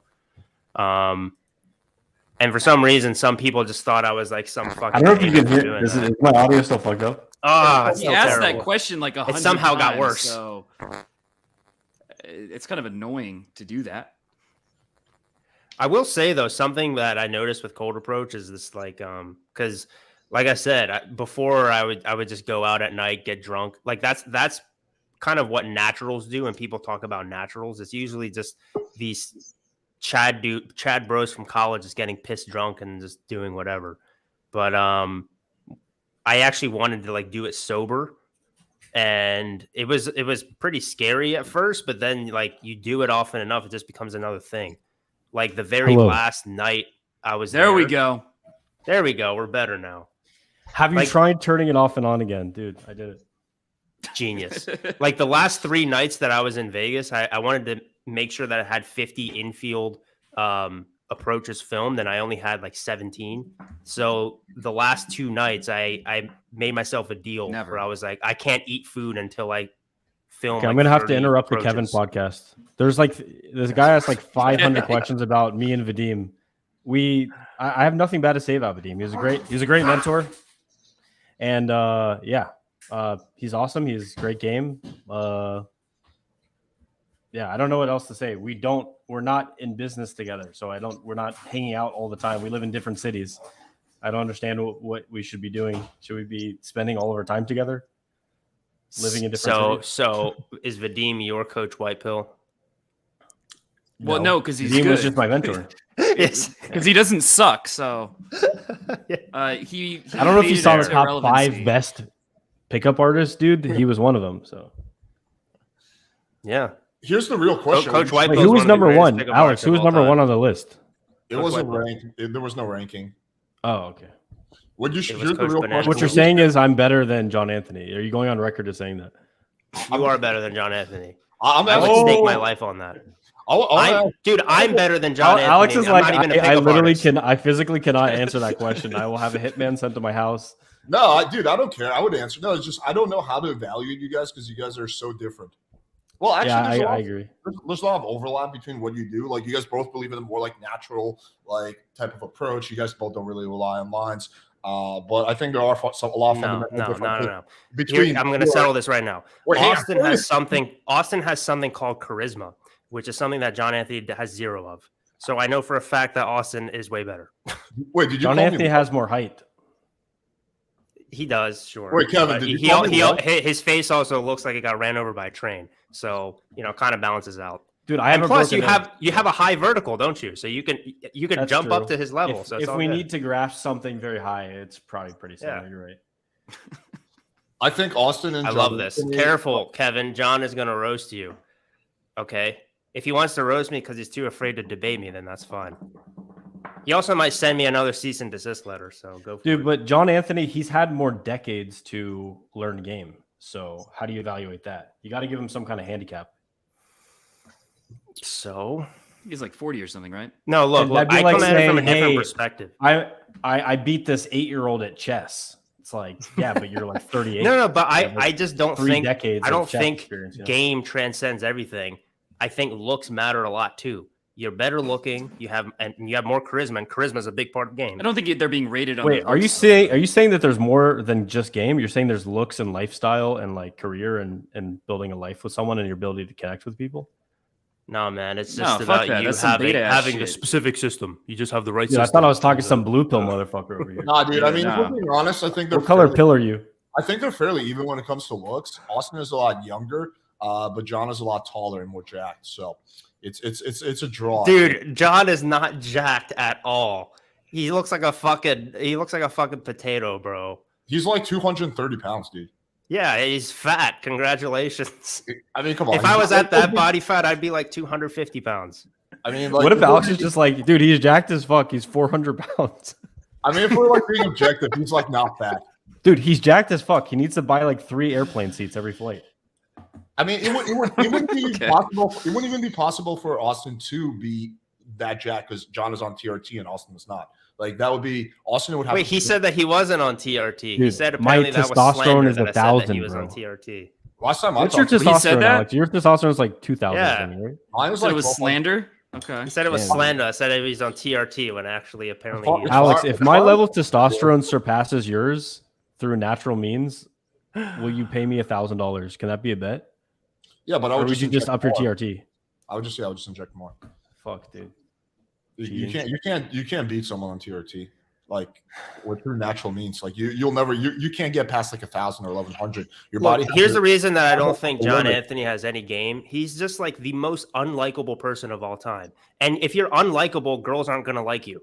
You know what I mean? Like if you're just unlikable in general. Like, does anybody look at John and think like this? That's probably no. Sometimes girls like guys who are very, very annoying, but they're just alpha. Okay, so this is but that's the thing. He's not alpha at all. This is my girlfriend. She for the record, she's not that fond of John Anthony, and she met him in real life. That's not a shock. I mean, she's but John Anthony in real life is super charismatic. Like that's just her opinion. If she disagreed, she would be the first one to be like, "I hate him. I don't think he's charismatic." Well, dude, he's got to learn to show that on camera, then, man. Kevin, would you fight John Anthony? Sure. I don't give a fuck. Why not? I'm 28. I'm 28. He's 39, and I'm twice his strength. So yeah. I mean, he's larger. Let's do it. But the age is probably a bigger handicap overall. He's not larger. Yeah, just because he has more body fat. He weighs more, right? He's taller. Oh, he's definitely larger. Okay, congrats. You put on more body fat. That's well, he's 6'4", right? So he's like 2.5 inches taller or so. So what? Does he have a 6'8" wingspan? Does he have a 6'8" wingspan? I doubt it. Let's do it, John. Let's do a boxing match. Let's do it. Dude, you guys haven't. I do not like you. I do not like you, John. I would. It would make you go viral. Hey, I would love nothing more, John, than to punch you in your stupid face. Put a one in the chat if you want to see a boxing match between Kevin and John. Let's do That's how we make the pickup industry mainstream again. Dude, guys, I am not eating squash. This is Avery. Can we tell them about the boxing thing or no? No. Or do you not want this is squash? Okay. What's the boxing? This is acorn squash. Nothing. We just know the difference. We're getting a lot of ones. Just nonstop ones. What do we need to do? Put a 3 in the chat if you like acorn squash. We've never gotten that much engagement from a question. What do we need to do to make this boxing match happen? Have John grow a pair of balls.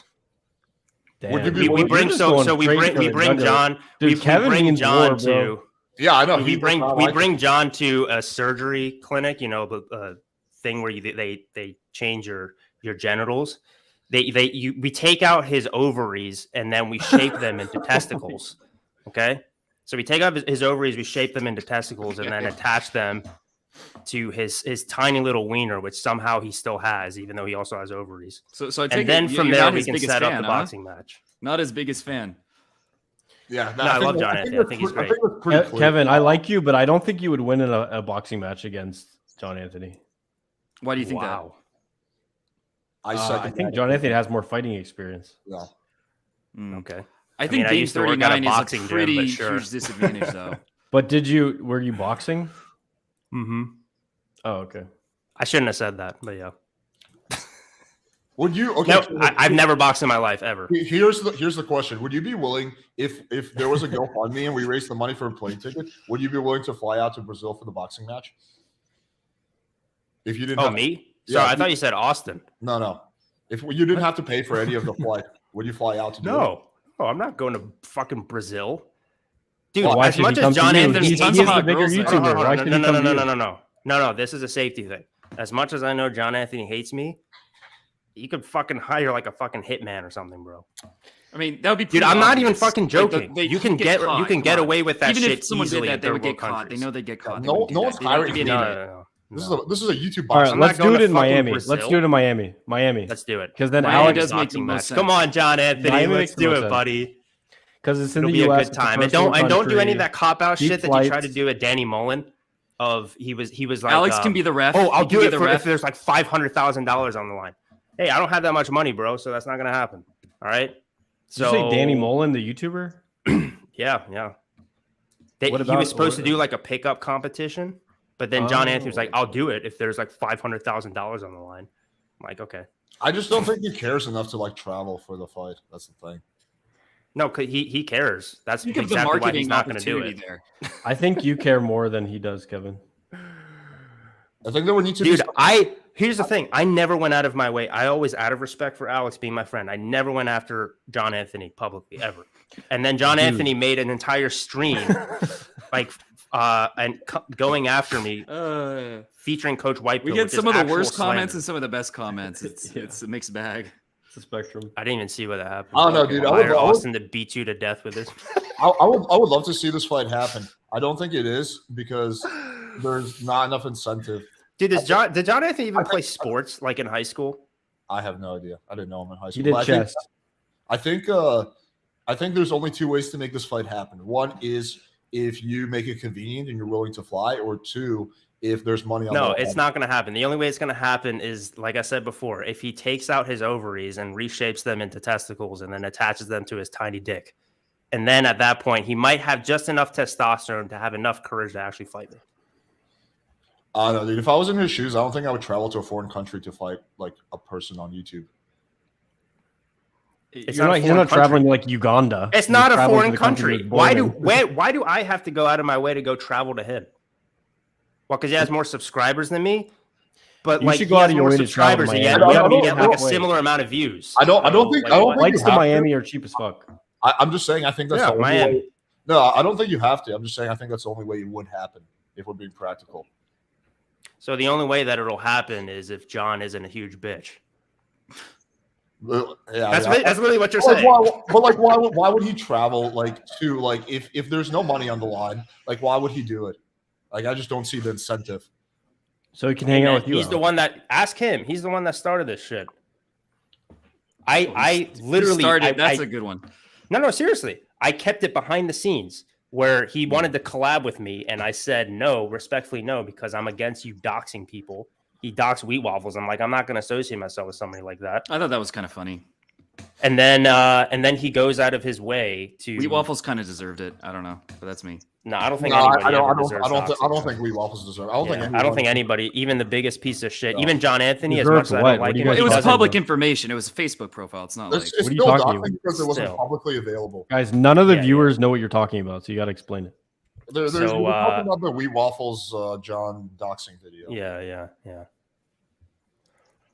No, I don't know what that means. On but that okay. part, I actually agree with Kevin. Yeah. Hey, you could have your favorite tranny volunteer as tribute. Hey, John. if you can take a dick, you can take a punch. Hey, how about this question? What would it take to bury the hatchet between you two? The pickup competition, right? Yeah, well, yeah, that. But then I also just want John to just stop, just for him to just, just acknowledge wrongdoing. So you would need like a public apology or a private apology? What? No, a private apology is fine. I mean, that's not gonna happen. Just tell him to shut the fuck up. Yeah, that ain't gonna happen. There's 0.0% chance of that. Of course not. He's a narcissist. He's a narcissist, and he's a deeply insecure narcissist. I know these types inside and out because I used to work for. This is a really good question. What would your life have been if you came across Wheat Waffles content when you were depressed? It probably wouldn't have been good. It would just like lock me deeper into like victim mindset, you know? Whereas like learning about game, it was all about like a growth mindset. It's like you're not going to stay static. You don't have to stay the same. You're always changing, and you can choose how to change yourself. Whereas this is kind of like, well, you're kind of locked into this forever. So fatalism. Yeah. You have no free will, basically. Yeah, it's just it's also not. It's also not. Yeah, but here's the thing: Wheat Waffles. He literally on a true. recent video said encourage people to cold approach. So like, if they're like 6s, and his definition of a 6 is like, you know, almost a male model. So yeah, I just don't think that he's nihilistic the same way that like Incel TV is, for example. You know, Mateo's calling you out, Kevin. Hey, boxing match. Boxing match. Boxing match. Let's get a whole fucking boxing match some fucking random person. And that's not my forte is debate. I'm happy to debate anybody. Dude, I'd actually say the opposite. I feel like a lot, not or even most dating coaches are actually short. Like if you think of like just RSD back in the day, it was like Jeffy's fucking a midget. 5'7". Max Tyler's is like 5'7". fucking 4'3". Justin Mark is 5'4". Justin Mark's like 5'2". It's like they're all midgets. So you know what this like really 5'7". This is his reflection of his negative beliefs. He can only see things that reaffirm the idea that only tall guys can be successful. So he doesn't even notice all the short fucking coaches, which is Carl, a bad you sign fucking about your confirmation mindset. bias looking ass motherfucker. So you should be aware of that. To be fair, I don't know any good short coaches. Jeffy, not that good. Max, yeah, I'm. What about Austin? 4'3". Austin's not short. I'm exact average height, so I don't know. Yeah, you are. Okay, my bad. Austin's like what, 5'9", 5'10"?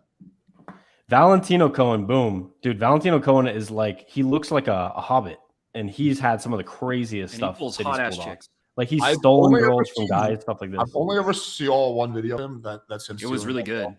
It was really good if it was real. No, his infield's really good. It's just he switched to So Alex, to business take back what you said. randomly. You're wrong. It's some bullshit. I don't know how he is as a coach though. I just only ever saw one infield of him. I'm You not gonna can say- be great at game and not be a good coach. I'm not gonna. Yeah, Yeah, of course. Alex, this is called moving the goalpost. absolutely. You said there are no good dating coaches who are short. So Coaching implies they can coach, right? you know what? Go fuck yourself, Alex. Stop redefining everything and fucking. Dude, I do this all day, 24/7. You're not gonna be. What are we gonna do our debate on economics? Remember we said we were gonna do that one day. Oh yeah, we should. Why? Do that. Ugh. Can we do it I on can Kevin's post it on my channel? channel. Let's do it on Kevin's channel. We don't want to burden our audience with Yeah. fucking facts and logic. Hey, my audience actually likes that shit. So. Alex, I will say you are super blue pilled when it comes to this stuff. You're just like, yeah, I just want like a little bit smaller government, and everything will be fine. And the things that have happened for the past 5,000 years in all societies and civilizations around the world won't happen again. It'll just be. What does it mean to be blue pilled when it comes to like public policy? You're basically like everything that the government has indoctrinated you in school. You're just like going along with basically. Like every argument that you make in terms of like for the government is basically like someone saying it's just your truth and my truth, and it's like this kind of stuff. But do you think that one can agree with the mainstream opinion? Do you think all the mainstream opinion? The mainstream is sometimes right. Yeah, for sure. So that's the only thing. I'm not doing it because that's whatever the mainstream opinion is because I agree with the mainstream opinion on some things. And it's not saying it's something wrong with you. It literally is like the people's first intuitive responses to any of this stuff is basically exactly what you said. No, but I've who thought will about build this the stuff a roads? lot. I've thought I don't talk about politics a lot publicly, but I talk about privately all the time. I've thought about all this stuff like in extreme detail. So I'm not Well, like when you say who will build the roads, that means that you have like little knowledge to the arguments against your position. Like it shows you haven't like once glanced at them, because that's like the biggest laughing stock of this whole debate. It's like what is the significance of build the roads? I don't know what you're talking about. As soon as I talked about anything to do with market anarchism, you were like, It's who gonna be will build another the hour. road? And it's like, dude, that's like the first funny Got it art. That's like started. a meme in the market anarchism community. Who will Sure, build the but road? you need a central government to fund public projects. Yeah, like there just needs to be some kind of central funding. By definition, yes. Right. So if you have pure anarchy and you don't have any kind of central funding, like you're not going to get any kind of public works, whether it's dams or. We are experts on that. Well, I didn't even know North I'll save my Macedonia comments was for a the debate. country. Clearly, you're saying public spaces where people can hang out and stuff only are done through government works. Nope, not saying which that. is completely wrong. Not saying that, but I'm saying that a lot of the yes, there's some that are done by private charities and groups, but the big ones are built by the government typically. Yeah, and think about Miami. You know, like Biscayne Park right next to you. That's the best place that everyone hangs out in, with 300 homeless people around there. Yeah. Well, And then the place that everyone does want to hang out, which is basically in Brickell, is like the mall in fucking Mary Brickell Village. It's like that's just a private doing. So, like, who in your opinion is going to build the dams? Well, who's going to build the dams, Alex? Who would build the dams? There's no energy company that could ever figure out and hire engineers to build a dam. That's only could be done by a government, bro. Nothing has ever been built by a private company ever. They can't figure it out, bro. I think we fundamentally disagree. I don't think privatization is a solution to everything. This is a very Ayn Rand position or whatever. This is what that guy. No, you actually are more closely to her. I'm not an Ayn Rand supporter. No, I'm not. Ayn Rand is a believer in small government. I'm not a believer in small government. So you believe there should be no government at all? Government is essentially a leech on society. Everything could be done better with the private sector, except maybe it depends what your values are, because you could argue that government does environment better, but throughout history, obviously, governments are the biggest polluters of the environment. But they do good for national park systems. I do agree with that. So you I think that's the only thing government does well. So you think there should be no government, right? Yeah. And another thing is everything the government does, they can do similarly to the private sector, except they spend 10 or more times as much on it. For example, my buddy here works for NASA. The rockets that they build are 18 times more expensive than what SpaceX can build for the same thing. So you're basically squandering 18 times of the value that society could have with overpaying for rockets. So that's just one example. Okay, I just want to be clear. But so another example would be like private what's it called? Private charities versus public welfare. You get 10 times the amount of money to the people in need through private charities than you do through public welfare. Finland is actually pretty good. I went there and picked up girls, but no, I'm not like I think Finland's actually extremely free market as well. I'm not like hardcore left. I'm actually There's only like 10 million people. I'm pretty down the center politically. But okay, we can definitely do this. I mean, that's interesting. So you think like government should basically be like America would be better if we didn't have like the U.S. government, basically, right? That's your position. The resolution I would give is that a country, I would say this, a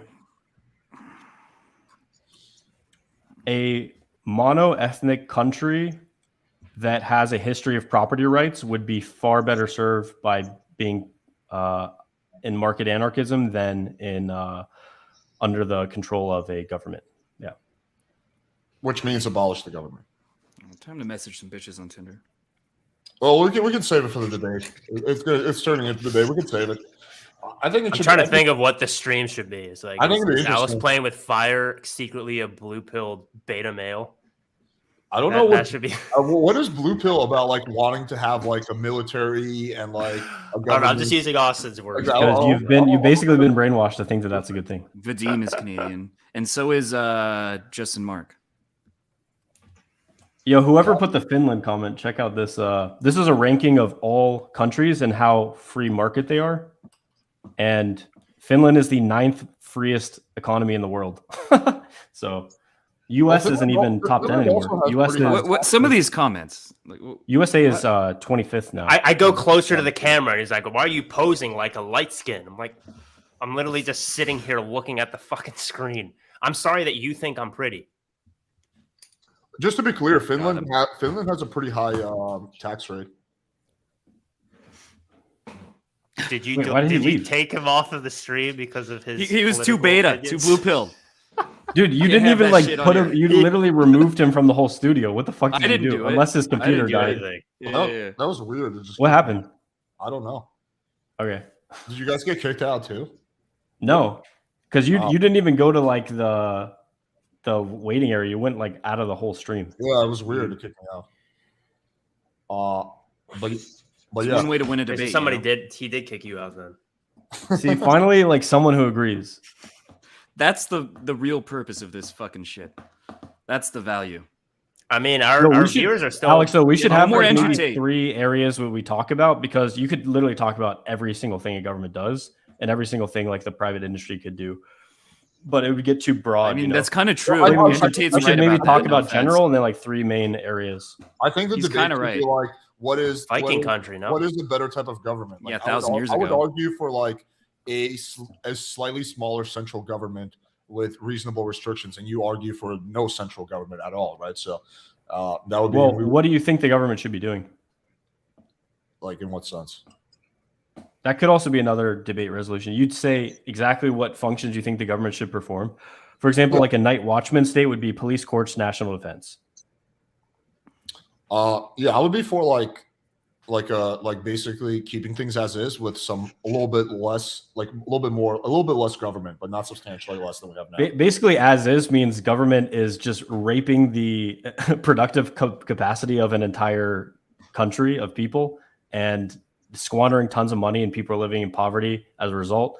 They're basically like using their influence, and people use their influence to get people to take tons of pharmaceuticals, have horrible food produced at a discount, destroying the health of a society.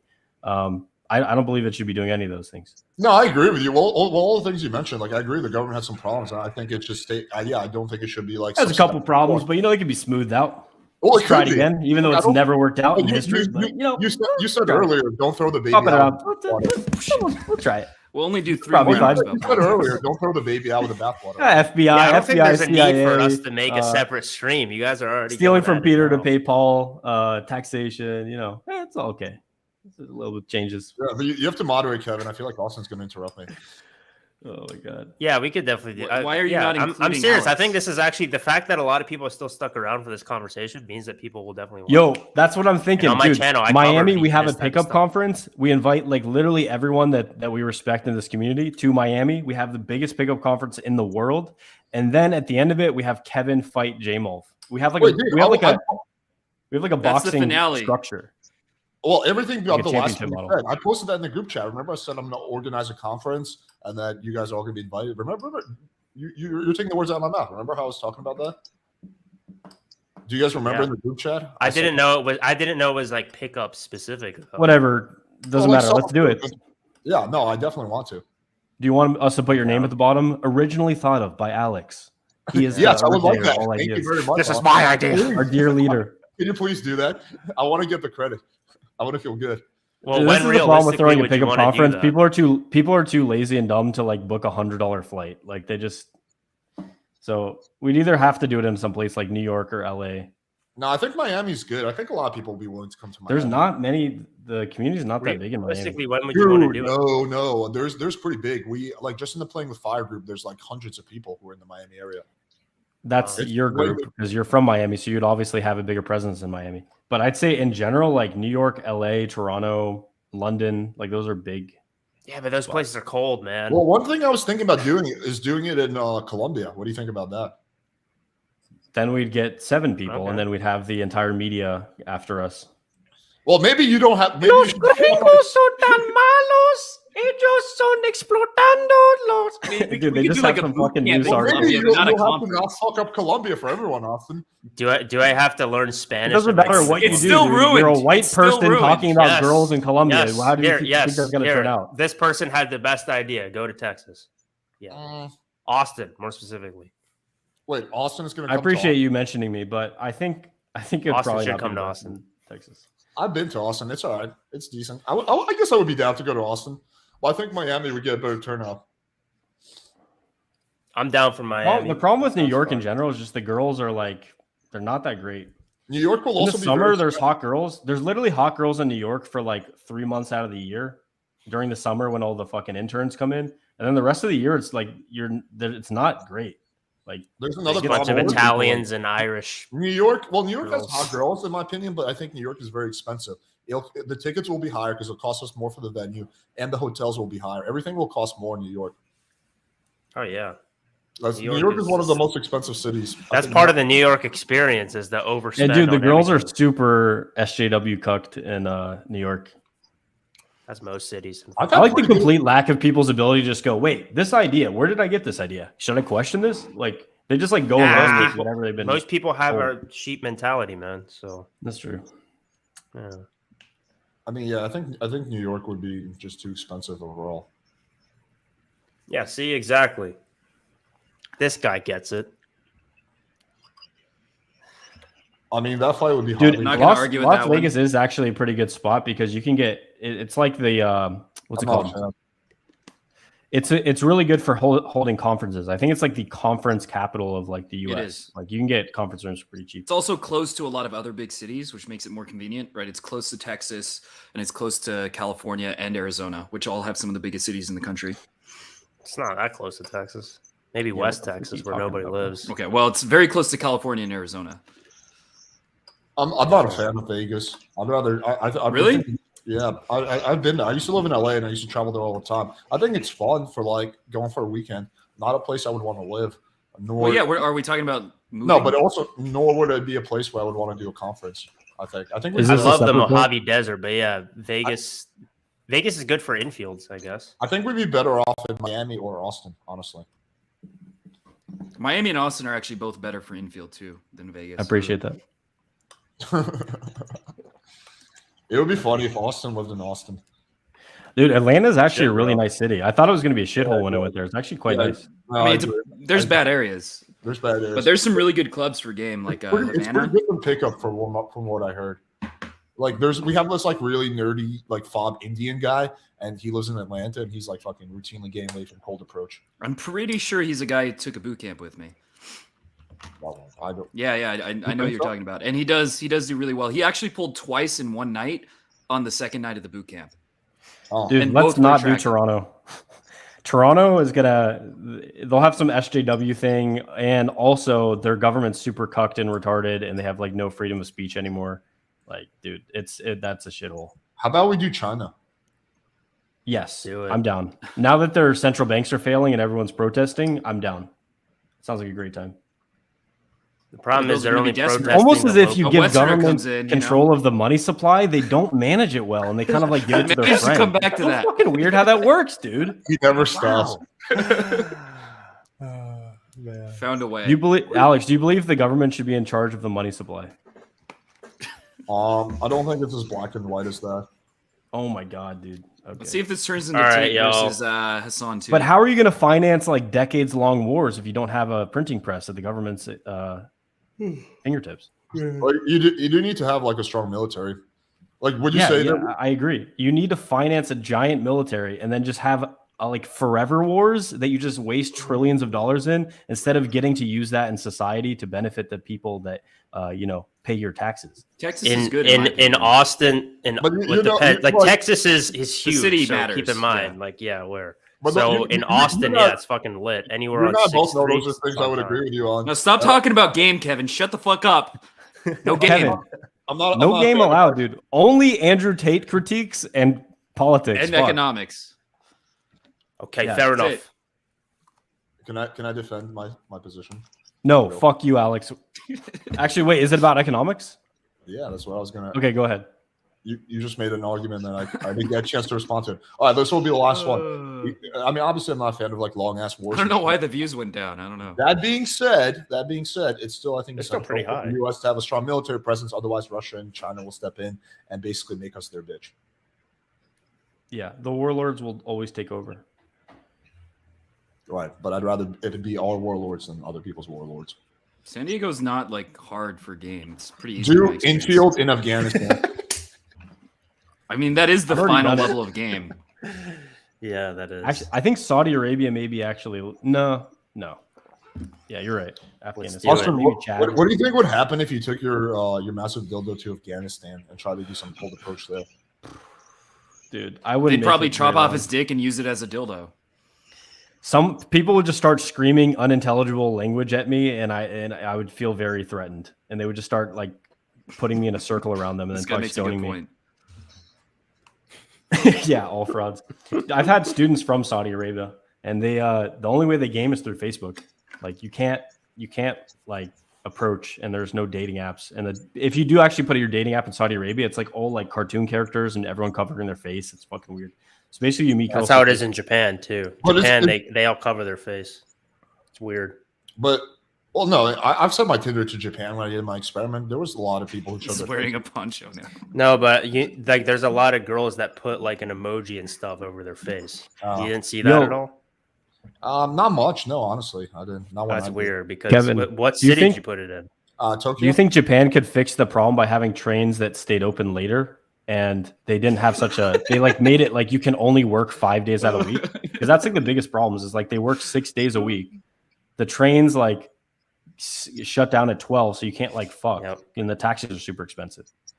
Yeah, that's not the reason that they have an incel problem. They have an incel problem because issues there. It's very cultural. Think about how much soy there's a lot of sexual shame. So Kevin, let's put you in charge. You are now emperor of Japan. You can choose to do anything in the society. How do you fix Japan's incel problem in the next 5 years? Well, let's be real. It's not the incel problem. It's the problem is they're not having kids. How do you make them fuck? No. But it's also an incel problem. That's an extension of the incel problem. Well, okay. I would put restrictions on abortions. I would put restrictions on abortions because that's very prevalent in Japan.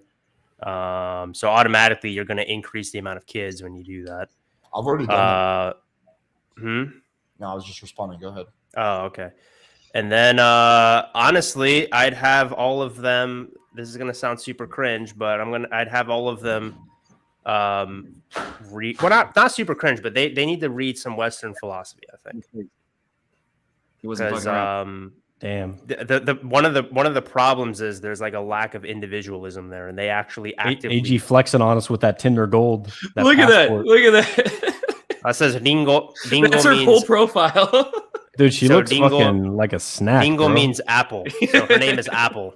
But do you think a massive part of the problem is they eat a lot of soy and that lowers their testosterone?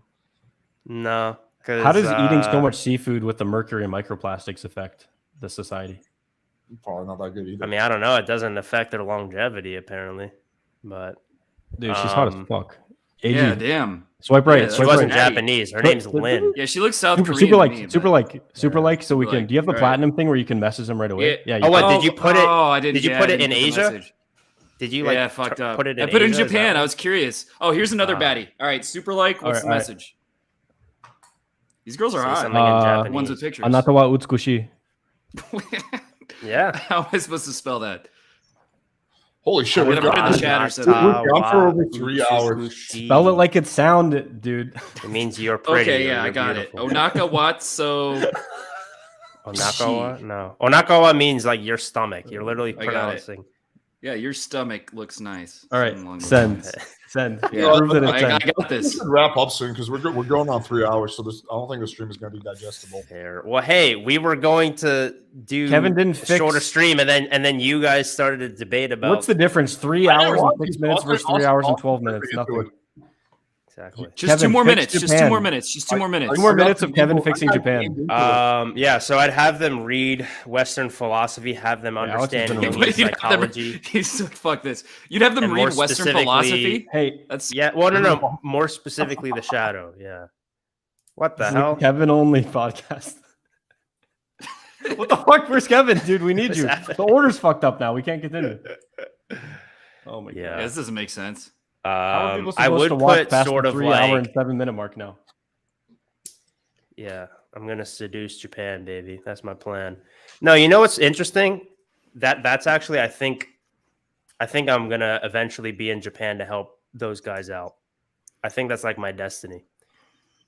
And it's not there's so many very specific cultural things. Yeah, it's not necessarily like they need to know how to pick up girls, because you try and pick up stuff in Japan. They're very reserved, right? It doesn't work. They're very reserved. One of the reasons that some Westerners can get away with it in Japan is because they treat Westerners different. But it'll be tough for actual Japanese people to do that with other Japanese people, because they're held to a different standard. It's hard to explain, but you'd help them Nietzsche Max, pretty much. Well, I'd help them with no Didn't he fap. have no game? Yeah, he didn't have any game, but he. That's Wait, you teach them how to no fap the Japanese? No, seriously. Like no fap's like not a thing in Japan. People just like this is like a Japanese thing, right? Herbivore men. What does that mean? That's just they don't eat meat. I have always been fascinated by the Japanese porn industry. Like, I really do want to, like, at some point in my life, go to Japan and shoot a porno. Dude, apparently, so Kevin, I don't know if this is true anymore, but apparently all the interracial porn is only with black guys because they have like a cultural shame thing with losing World War II. Is this correct? No, dude, Japan, they're so over World War II, like to the point where I have literally dealt with zero racism in Japan because I'm an American. It's only been good things, because the U.S. came in and basically like helped rebuild Japan to become a global. Yeah, that's true. After World War, there's literally zero animosity. The only animosity that there is still is over the atomic bomb. And if you go to Hiroshima, there's a lot of people who think that, but they don't put the blame solely on the U.S. They just try to petition for the atomic bomb for people to not have them in their countries. There's like zero apparently, animosity like man. The use of submarines against merchant marine vessels in Japan is what helped us win the war, in addition to obviously the atomic bomb. No, it was the atomic bomb, because if just the Japanese mentality, people don't understand. If there was a land invasion, they would have fought to the last baby, unless they thought that like. Oh yeah, like have you heard about the guy that was like down. into the 1970s? He was fighting. He was like on some island and he was just like eating fucking lizards to survive and stuff. Yep. Yeah. And dude, imagine the entire country full of those people. Like they're just not going to give up. Someone's read The Subtle Art of Not Giving a Fuck.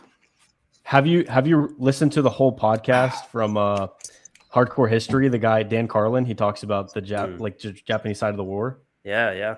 Dude, that's like the best podcast ever made. I love Dan Carlin.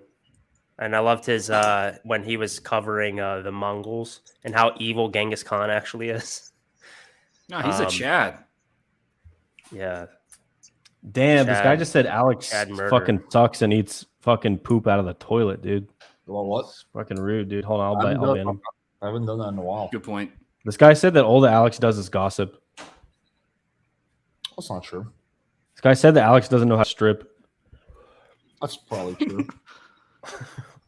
Yeah. This is a perfect point. The Japanese hate other Asians more than they hate Americans. Absolutely.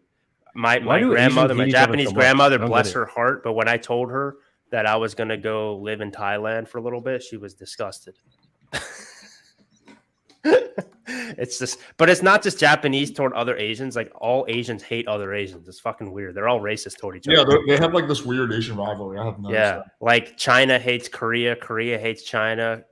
Both China and Korea hate Japan. Japan hates both of them too. Like it's just fucking weird. The only people that like love everybody is the Philippines. The Philippines is accepting of every culture. But other than them, Vietnam hates China. Oh my God. Thailand hates China. All of them hate China. But basically the whole world hates China other than but Chinese citizens hate China too. They're just not allowed to say it. Yeah, exactly. Well, a lot of them actually do love the Chinese. Dude, I really like Chinese girls. Yeah. No, so that's the issue is a lot of Asians actually like hate Chinese people. The rest of the world just hate the Chinese government. But I'm telling you, a lot of Asians, most the Chinese Asians girls that I've Chinese met have the Chinese best taste people. in music. And the worst taste in shaving their pussies. What the? I think at this point, ASMR. I think we should wrap up. You guys can leave. I'm gonna do 47 minutes of ASMR.